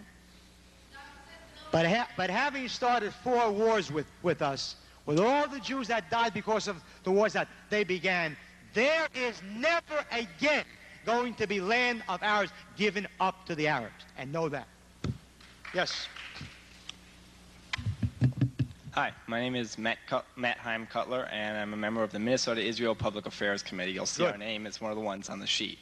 And we are very much in support of an Israel that is strong and a strong connection between the U.S. and Israel Israel, which is a Western-style democracy, and we see no problem with that as a state. And I'd just like to say that I see I think that the reason the nations of the world that do support Israel, and the reason we support Israel, is because of their strong civil rights record. Name another nation where you have 3,000 people throwing rocks at you and only 21 people are killed, compared with the other nations of the Middle East, where Syria paves over the towns where something like that happens. And that's why we support the nation of Israel. And I think that I have to question what will happen when you get in control, and whether or not your civil rights record and whether or not your lack of faith in a Western-style democracy would be the Israel which is today and which is strong and which does deserve to be supported. Very well. Your first statement was that you back Israel and its Western-style democracy. That's what you said. Let me tell you some things, some laws that Israel has. Not my laws. Israel has a law called Chok HaShvut, Law of Return. Have you heard of it? You want to tell us what it says? The Law of Return states that for any Jew around the world, they have the right to return to Israel and become an Israeli citizen. That's exactly what it says. Can you imagine a law in this country? And the Statue of Liberty says we will take your poor, we will take your afflicted. It says we will take anybody. Israel's a small nation. It was created by Jews, so they said they'll take Jews. That's a smaller number. The Statue of Liberty says we'll take anybody. You hear that? It's a large nation. You hear that? In other words, because Israel is, a small country, therefore it can limit it to Jews. Know that Israel has a law of return that is limited to Jews and not to non-Jews. If Ben-Gurion had not passed that law in 1950, and when I was in Knesset, I would have presented that as a bill, word for word. Do you know what you would have called me? A racist. Now, that's one law of a Western-style democracy. It's a religious statement whether or not you're Jew. It's not a race statement. My turn, then afterwards yours again. First my turn. Let's keep it cool. Next, another law. No non-Jew in Israel is allowed to purchase state land. Did you know that? Next time you give to the JNF, know it. I didn't pass that law. The law was passed, as you said properly before. It's our only country. There's no way that we are going to give it up to anybody else. But that's not Western-style democracy. That's a Jewish state. And if you can't see a contradiction between that and that, you're either naive, which you're not, or not willing to see, which you're not. I'd just like to quote your own words back to you. This is the Middle East and not the Middle West, okay? In the Middle West, we can afford to have a democracy that has all of this. And we can afford to sit there and say, we have a democracy that can allow anybody in and deal with it because we're a nation of this size. In the Middle East, you have a different situation. It's the only democracy, but it is a nation that allows freedom of speech. And if you look at it in comparison to the Middle East, you have to say it's the only thing close to a Western democracy. In comparison with some European nations, I'd say it's very much a Western democracy. What you're saying is that the Middle East is not the Middle West. So you're saying that Western-style democracy is not for Israel. So don't start off by telling me Israel represents Western-style democracy. You have to be logical and intellectual and rational. The fact of the matter is that any non-Jew sitting here who hears you say that says, what do you mean it can't be because it's a small country? And still, it is not the only democracy in the Middle East. Lebanon was as much a democracy until the Arabs got to each other. And the fact is that it is not a Western-style democracy. Israel's Declaration of Independence speaks of a Jewish state. The Constitution does not speak of a Christian state. It is not Western-style democracy. That's what she says. Now, you're not happy with that, right? No. Well, I would say I understand that. England is a Western-style democracy, and in England, they have a state religion, the Anglican Church, and technically all of their laws are based on the idea of the king and queen. But in fact, it functions as a Western-style democracy. Great Britain does not limit immigration to Christians. Great Britain does not say that state land can only be bought by Christians. So stop playing games here. Now, I am all for those laws. Not because they're racist laws, of course not, but because they ensure the survival of Israel as the Jewish state. And that's not Western democracy. But thank God we have chosen that path, because if ever there's a choice between Western democracy, which means that the Arabs have a right to be the majority through peaceful means and vote Israel out of existence, or Zionism, which says never. I go for Zionism, which says never. Yeah. Basically, I know how you stand on most of these things, so I won't try to debate I'm sorry, you. louder, please. I say I know how you stand on most of these things. You pretty much have your adamant views, and you're not going to change them. But my question to you, I have two questions. One is, you say that Israel gave compromise to the Palestinians or Arabs or, you know, whatever you'd like to call them, back in '47. And this was an imposed solution upon the Palestinians, who were the indigenous population at the time. And as you say, they refused to accept this compromise, which was imposed by the UN. Now today, we have a so-called peace process.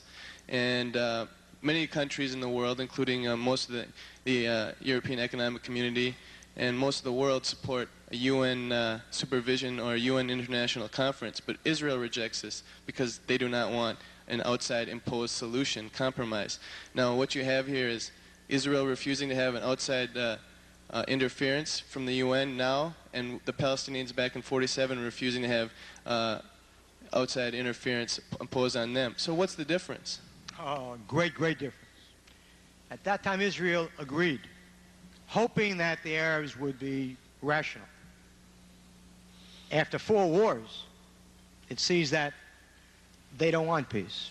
They've seized upon this compromise now because they can't beat us in war. That's the great difference. If you push me once, and you push me twice, and you push me 3 times and 4 times, and each time I belt you out, don't come to me and say, okay, now I've changed. I don't believe you. I don't believe the Arabs. I don't trust them. And the burden of proof is not upon me. It's upon them, who started 4 different wars. That's the difference. Well, yeah, I think we have a counting problem here, because there's been more than 4 wars, and if we exclude the '47-'48 war, you know, it's up to an individual to decide who started it. We have the '56 war where Israel invaded the Sinai. They initiated that one. The '67 war, I mean, if you want to call it preemptive or not, they moved first. The '73 war, they didn't start. '78 war, they invaded Lebanon. In '82, they invaded Lebanon. So that's 6 wars. And I don't think that the Arab countries initiated most of those. Yeah. But that's besides the point. My second question is, in the occupied territories, we have, you know, an uprising going on here, and basically political dissension or political, you know, freedom of speech is denied to the Palestinians.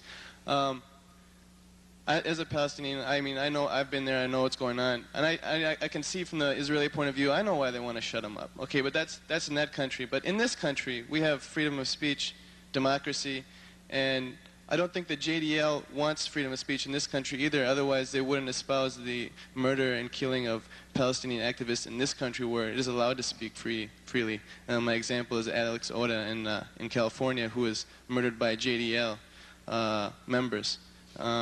What do you think about that? Let me take your first question first, second, and that third.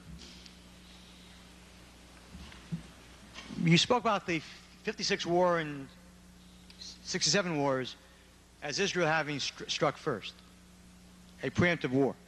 You're right. Let me show you what happens when Israel doesn't strike first. In '73, when Israel wanted to strike first, and Henry Kissinger and Richard Nixon said no, and they gave in to them. We lost 4,000 soldiers because we gave in to America. If you know that they are planning to hit you, hit them first. Hit them first and save your soldiers' lives. My soldiers are more precious to me than their soldiers. There are no occupied territories. They are liberated territories. Nothing is occupied. I would never be an occupier. There is no freedom there. You're darn right. They're our enemy. They're our enemy. You don't give freedom to your enemies. And secondly, be very, very careful when you say that JDL killed Oded in... That's what the FBI said. Excuse me, you said... FBI, I got my information from the FBI. Just let me tell you something.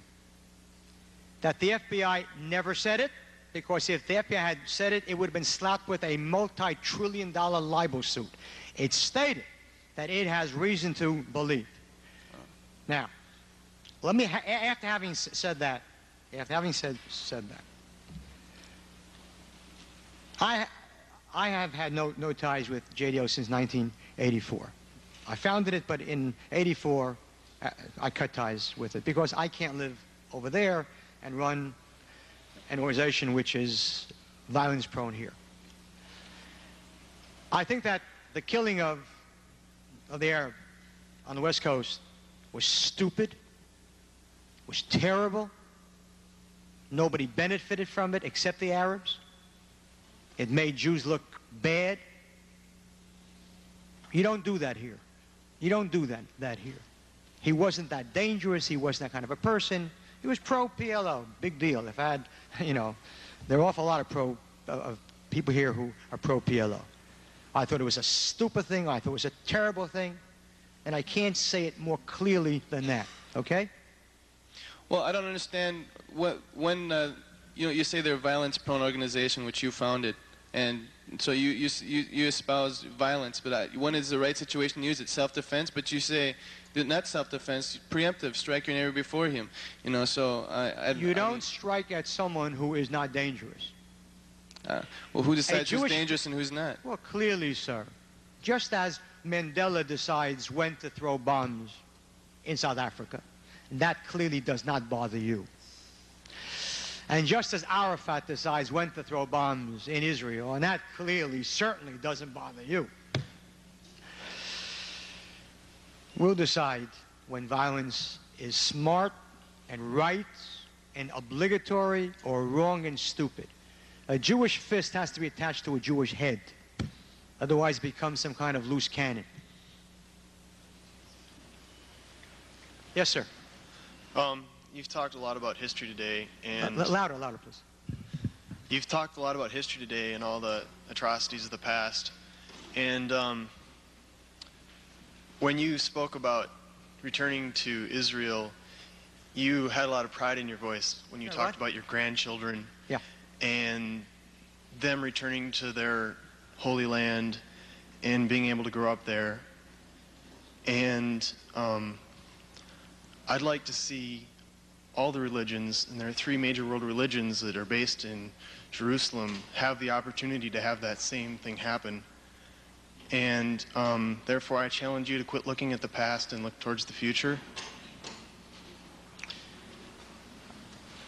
I'm sure that you know that from 1949 to 1967, Jews were not allowed to go to the Western Wall by the Jordanians. Did that ever bother you? All the faiths should have the right. Every faith has the right today under Israel to practice its faith in Jerusalem. Everyone. Including the asinine move of allowing the Muslims to stay on the Temple Mount, which is our mount. So don't tell me about the other faiths.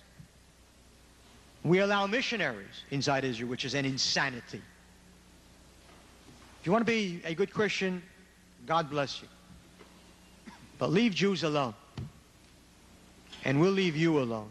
We won't convert you. You don't convert us. And you have an absolute right to practice your faith in Jerusalem. Yes? You, I should say earlier, you spoke about Algeria and France, and how you thought that France was definitely wrong, imperialistic, but you weren't going to support Algeria because it would be another nation against you. Right. You spoke about the evils of South Africa and its apartheid, and how you wouldn't, or how all the other nations had cut ties, they didn't. So as a leader of an Israeli government, you would certainly be in league with them. In the 1930s, Adolf Hitler used hatred as a tactic to pull his people together after the shattered, war-torn years of the First World War, and got his country to work, motivated by hatred towards and an extermination policy towards your very race. He did what he had to do. Just like what you say, you do what you have to do to keep your country alive. And what I'm trying to say is it's that same kind of political amorality that has led us to the wars, to Hitler's, to Stalin, to the Khmer Rouge, and yes, maybe even you. I just thought you should think about it.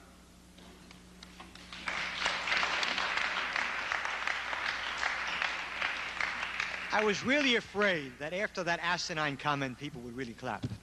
However, I'm going to answer you.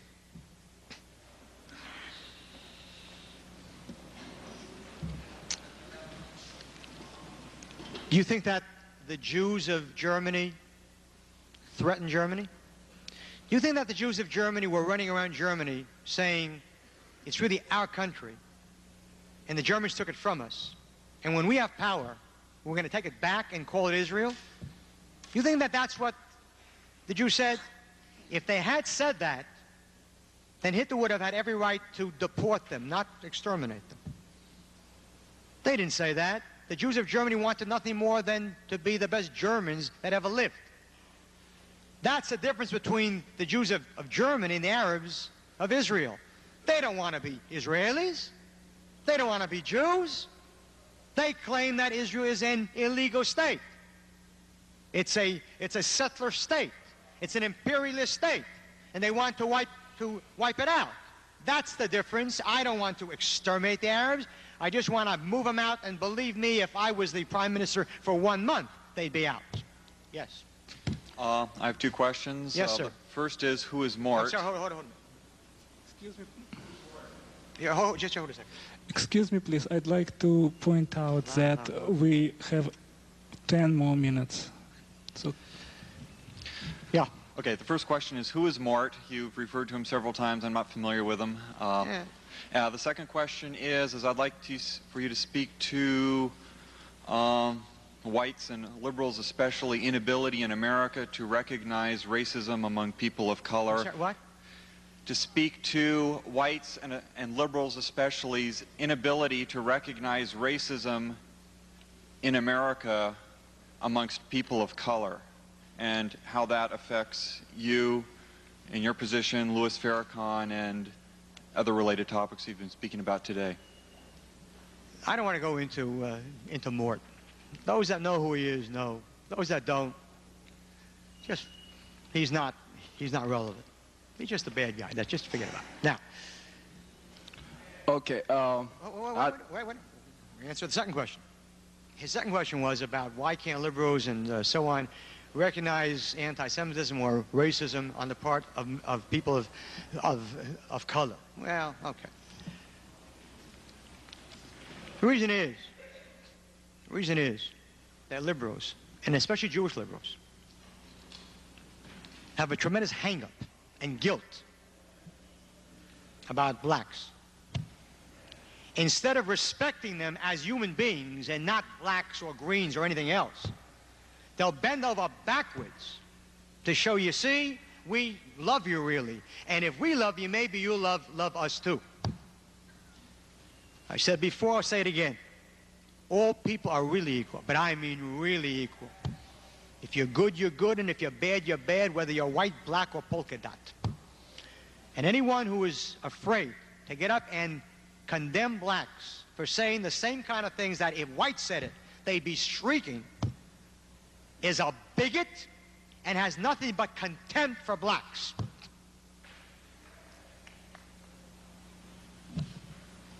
I'm a great believer in equality. That's why I treat Stokely like I would treat... We got 5 minutes left. I want to talk to you before I leave. Okay? Absolutely. You're a big liar, you know? Yeah, okay, go on, let's go. I can tell you what you just said about Israel or whatever. My father was ambassador at Ivory Coast in Israel. I was there, okay? And you say you want to do peace side by side in a different country. This is not right. Okay, I don't know where your country is and where the Jewish country is. But anyway, the land belongs to everybody. So don't stand it out there. You got all the police behind your hand or whatever and lie there, okay? So that's what I want to tell you. And get to your house here and leave. All right, that was an interesting statement. Next. Whites were never enslaved, so don't Excuse me, he's next. Go on. Unless you... Don't say that the people of color are racist against whites. Whites were never slaves. Okay, that's a different point of view. You're right. You're right. In other words, blacks can never be racist. No question about that. Blacks are not racist. Of course, it's just... In Brooklyn, there is an ongoing boycott of Koreans by blacks.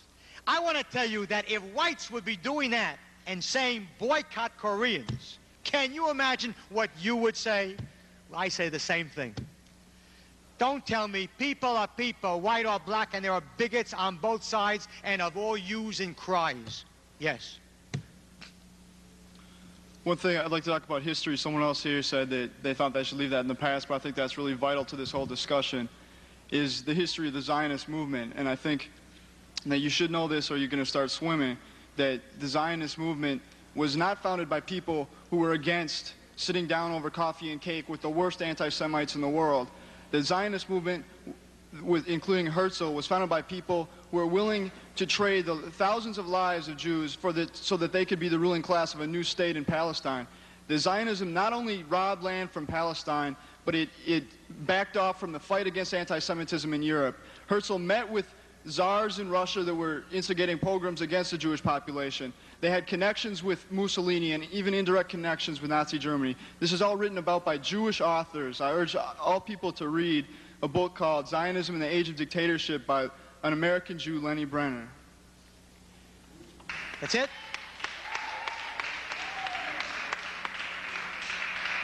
My friend, I'd sit down with the devil to save my people. And it's people like Lenny Brenner, who I know well, too well, who is the epitome of that self-hating Jew. Thank God there were Zionists who created a Jewish state, to which are pouring in now 1 million Soviet Jews. If they didn't have Israel, they have to stay inside the Soviet Union and enjoy the blessings of the anti-Semites there. It doesn't bother me when Arabs cry out against Israel, because I understand them. They believe it's Palestine. I would suspect that you're Jewish. I don't know, maybe I'm wrong. Maybe I'm wrong. I'm Irish. Okay, fine, good enough, good enough. But the fact is that Lenny Brenner is Jewish. You haven't ever found one Arab in the world who would ever write a book against Arab Zionism as Lenny Brenner wrote against Jewish Zionism. That's the difference between a normal people and a people that is riddled with sick people like Lenny Brenner. Yes, next. I had the wonderful opportunity this past year to... Louder, please. I had an opportunity this past year to study human rights law in Hebrew University on Mount Scopus. Yes. And what I'm most worried about is the impression you're giving of the basic legislation that has been passed in the Knesset before you were a member of the Knesset, how you've manipulated that legislation to give people here the impression that the Jewish state supports you, when in fact you were banned from the Knesset and you are not allowed, nor is your party allowed, anywhere near the parliament in Israel. My dear young woman, I have not given the impression that the Jewish state backs me, whatever that means. What I'm saying is that for someone who is apparently liberal, you show a strange tendency not to be upset at the fact that a legally elected party was banned. Excuse me, I'm still speaking. Had the same Knesset banned a leftist party on the grounds that they advocate soldiers not serve in the territories and therefore pose a threat to a clear and present danger to Israel, you and your friends at Hebrew U would be climbing the walls, and I don't mean the Western Wall. Indeed, had an Arab party, which is openly PLO, that of Miari, had they been banned, you would have climbed 2 walls. Excuse me, I'm not finished yet, and we all know that in a liberal society, one person speaks, and not two people. You spoke. I was quiet because I am tremendously polite both to men and women. So now it's my turn. Now it's my turn. And afterwards, you can go back there and answer me. But right now, I'm speaking. That's called liberalism. Now, if you were really liberal, you would, as Alan Dershowitz did, protest strongly at the outrageous banning of a party elected in a democratic fashion, because that opens the doors tomorrow to banning other parties which you may like, but which I don't like. The banning of the Kach movement was a tragedy for democracy inside Israel. And therefore, I want you to know, it gave me a great precedent. Because in the end, I'm going to run again. I wasn't banned. The Kach party was banned. We'll change the name. We'll move the platform around a little bit. It'll be a moving platform. And we'll run. And this, no, because I'm not finished yet. You must learn patience. Don't be an extremist. Really. You must learn patience. You have to learn patience.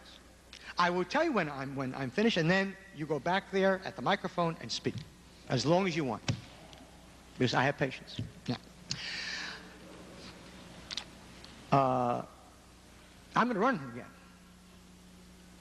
And if I run, when I run, and when I get the kind of seats which was the reason why I was banned, not for racism, I was banned because the Likud and the right wing and Labor were terrified at what the polls were showing, how many seats I would get. That's why I was banned, and that doesn't even bother you, because liberals are a selective breed par excellence. It all depends on whose ox is being gored. So therefore, when I run and I list a bill to ban the parties that you like and base it upon the precedent of me, I don't want to hear a peep out of you, because after all, I base it upon the precedent that you cheered here. Now go up there and answer me. But they can't hear you. I can hear her. But I'm not talking to you. I said they, and you as... Let the people decide if they can hear her. You are not they as yet.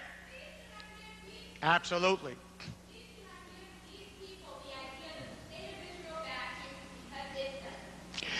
The fact of the matter is that the state of Israel doesn't back Shimon Peres either. The state of Israel doesn't back Shamir.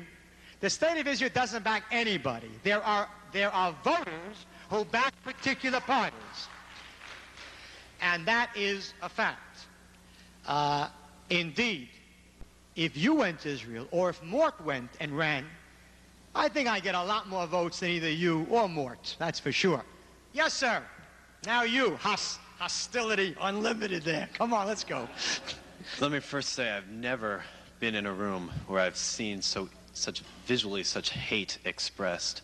I guess I've been a rather lucky American in which I grew up in a small suburb, and I've never found myself in the center of an almost riot. And my comments are not directed to Kehoney at all, because I've heard enough of you, and I think everybody here knows what you say on most deals. What I wanted to present this to is the Jewish Information Center that brought him here. This is a relatively peaceful university. We have not, sure, granted it has its violence attempts, but I don't know of many racial incidents or any things that have been caused politically. Louder, please. No, that's another thing. It's not directed towards you. You're not going to raise my anger. I can't hear you. You want me to shout, no, and I'm not going to do that. I just want you to speak into the microphone. These people can hear me. Well, I can't hear you, okay? Well, then get closer to the... But I can't hear you. Well, I can hear myself, and I'm not talking to you. I'm talking to them. If you're talking to them, you won't speak. You're up there to speak to me, and they can listen too. As I was saying, that I would like to know what you think now that you have brought him to our university, now that we have students here who have seen an almost riot start. And I mean, and the end result here is we have a university student. I mean, it was, I don't know your name, on the right, you did say that you saw the pro-Palestine students start the violence. What I saw was Mayor Kehoney push her. And now she, excuse me, ma'am.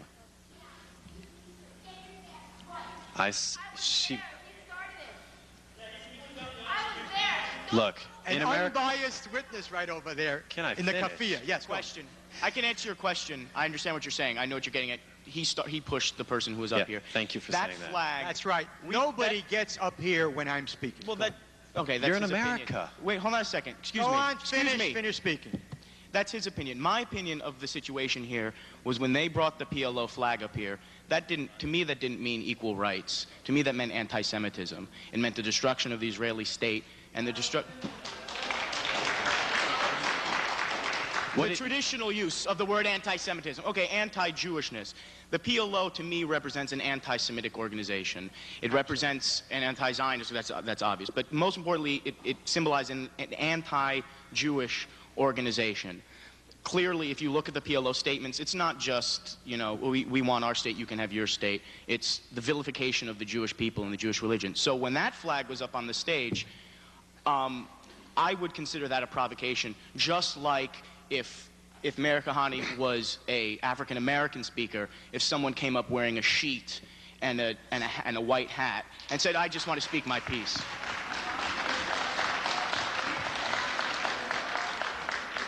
It's unfortunate that you interpret politics to be behind that, because politics aside, what they were practicing was their First Amendment rights.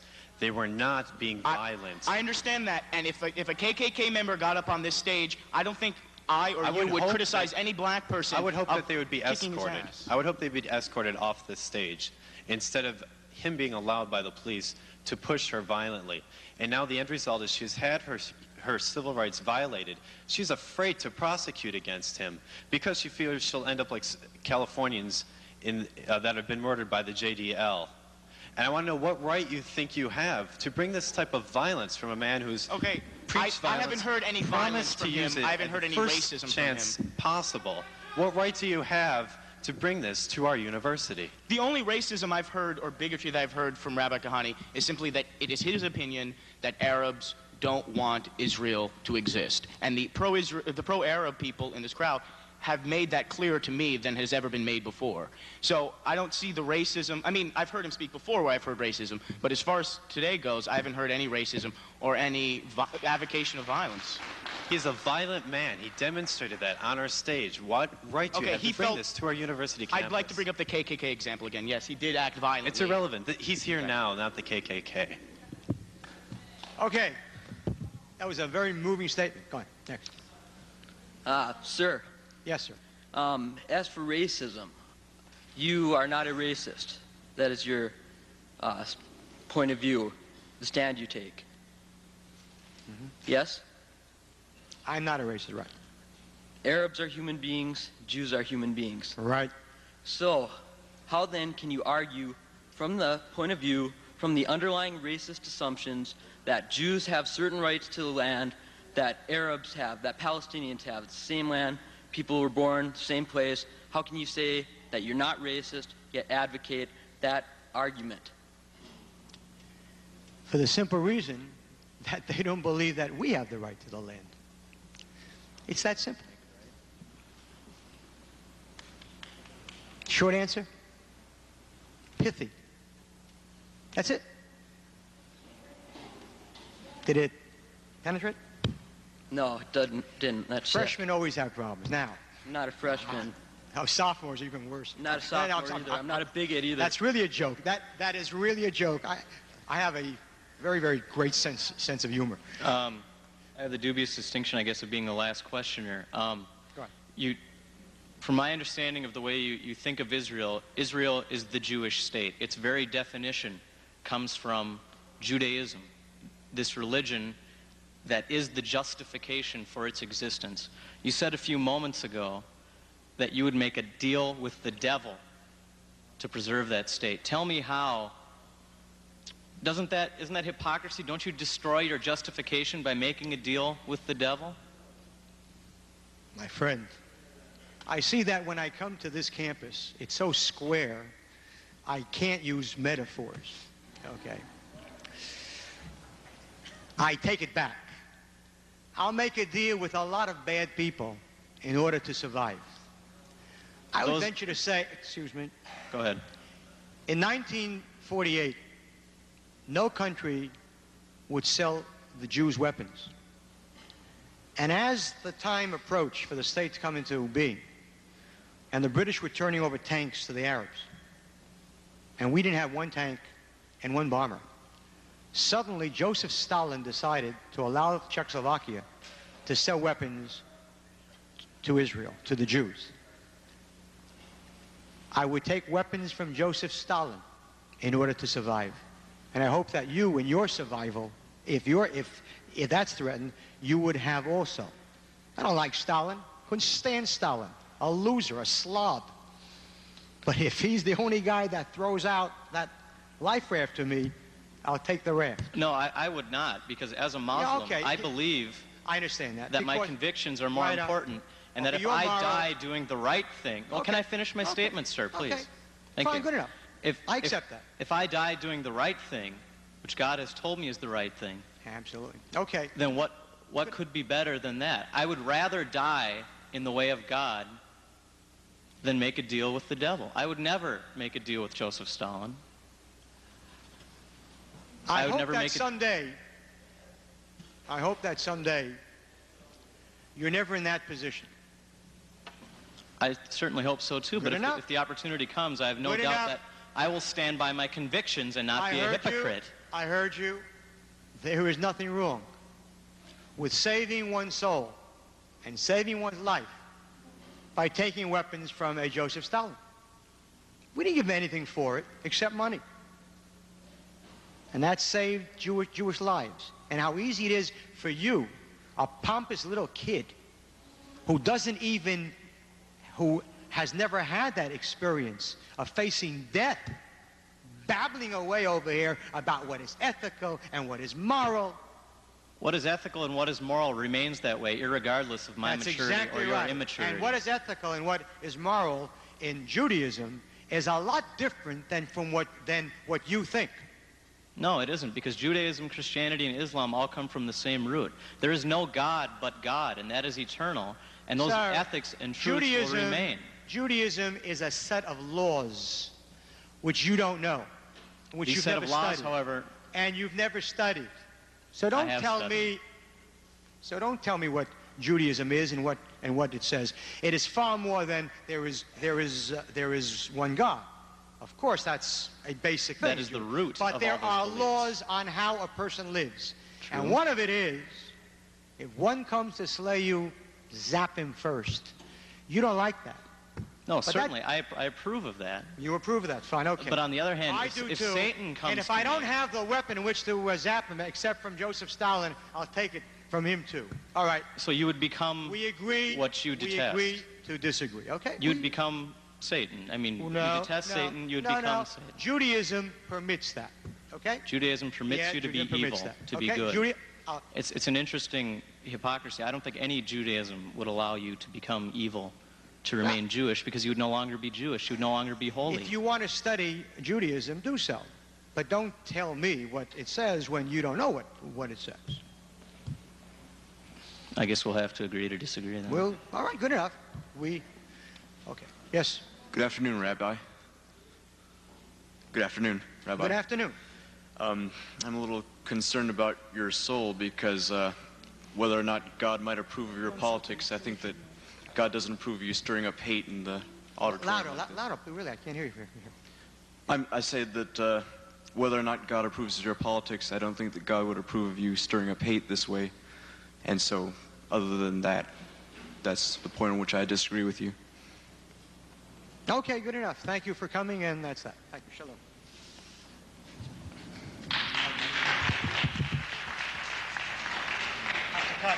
Do we have time for another question? I'd like to ask a question that arises out of the advertisement that was run before this meeting. It says, the state of Israel is not a political creation, it is a religious one. And I'd like to understand further in just what sense it is a religious creation. Does it rest on some specific instantiation of the Jewish faith? For example, in the book of Deuteronomy, there's a covenant that's given through Moses. It has a set of stipulations. People have to observe them to live in the land. Would that be part of your concept of a religious establishment, or does it have anything to do with Moses and the covenant? Is it something different? I'm an Orthodox rabbi, and my personal claim to Israel is based upon the fact that God gave us that land. That does not mean that the other arguments, one, the argument of history and historical argument that we lived there for thousands of years until driven out, is not accurate. It is too. Certainly it is. It doesn't mean that a third argument that we have no place to live in this entire world except that land in which we once lived. And our choice is either Israel or another Auschwitz. That doesn't mean that that doesn't. In the Bible, it speaks of Ishmael having been a son of Abraham. And what it says in that same chapter in Genesis 17 is that God tells Abraham, "And I have heard you, and I will make Ishmael also a great nation, and 12 princes shall come forth from him, but the covenant I will give unto Isaac." And that's what it says. And if you want to be consistent, you have to be consistent with that Bible totally or not. Thank you.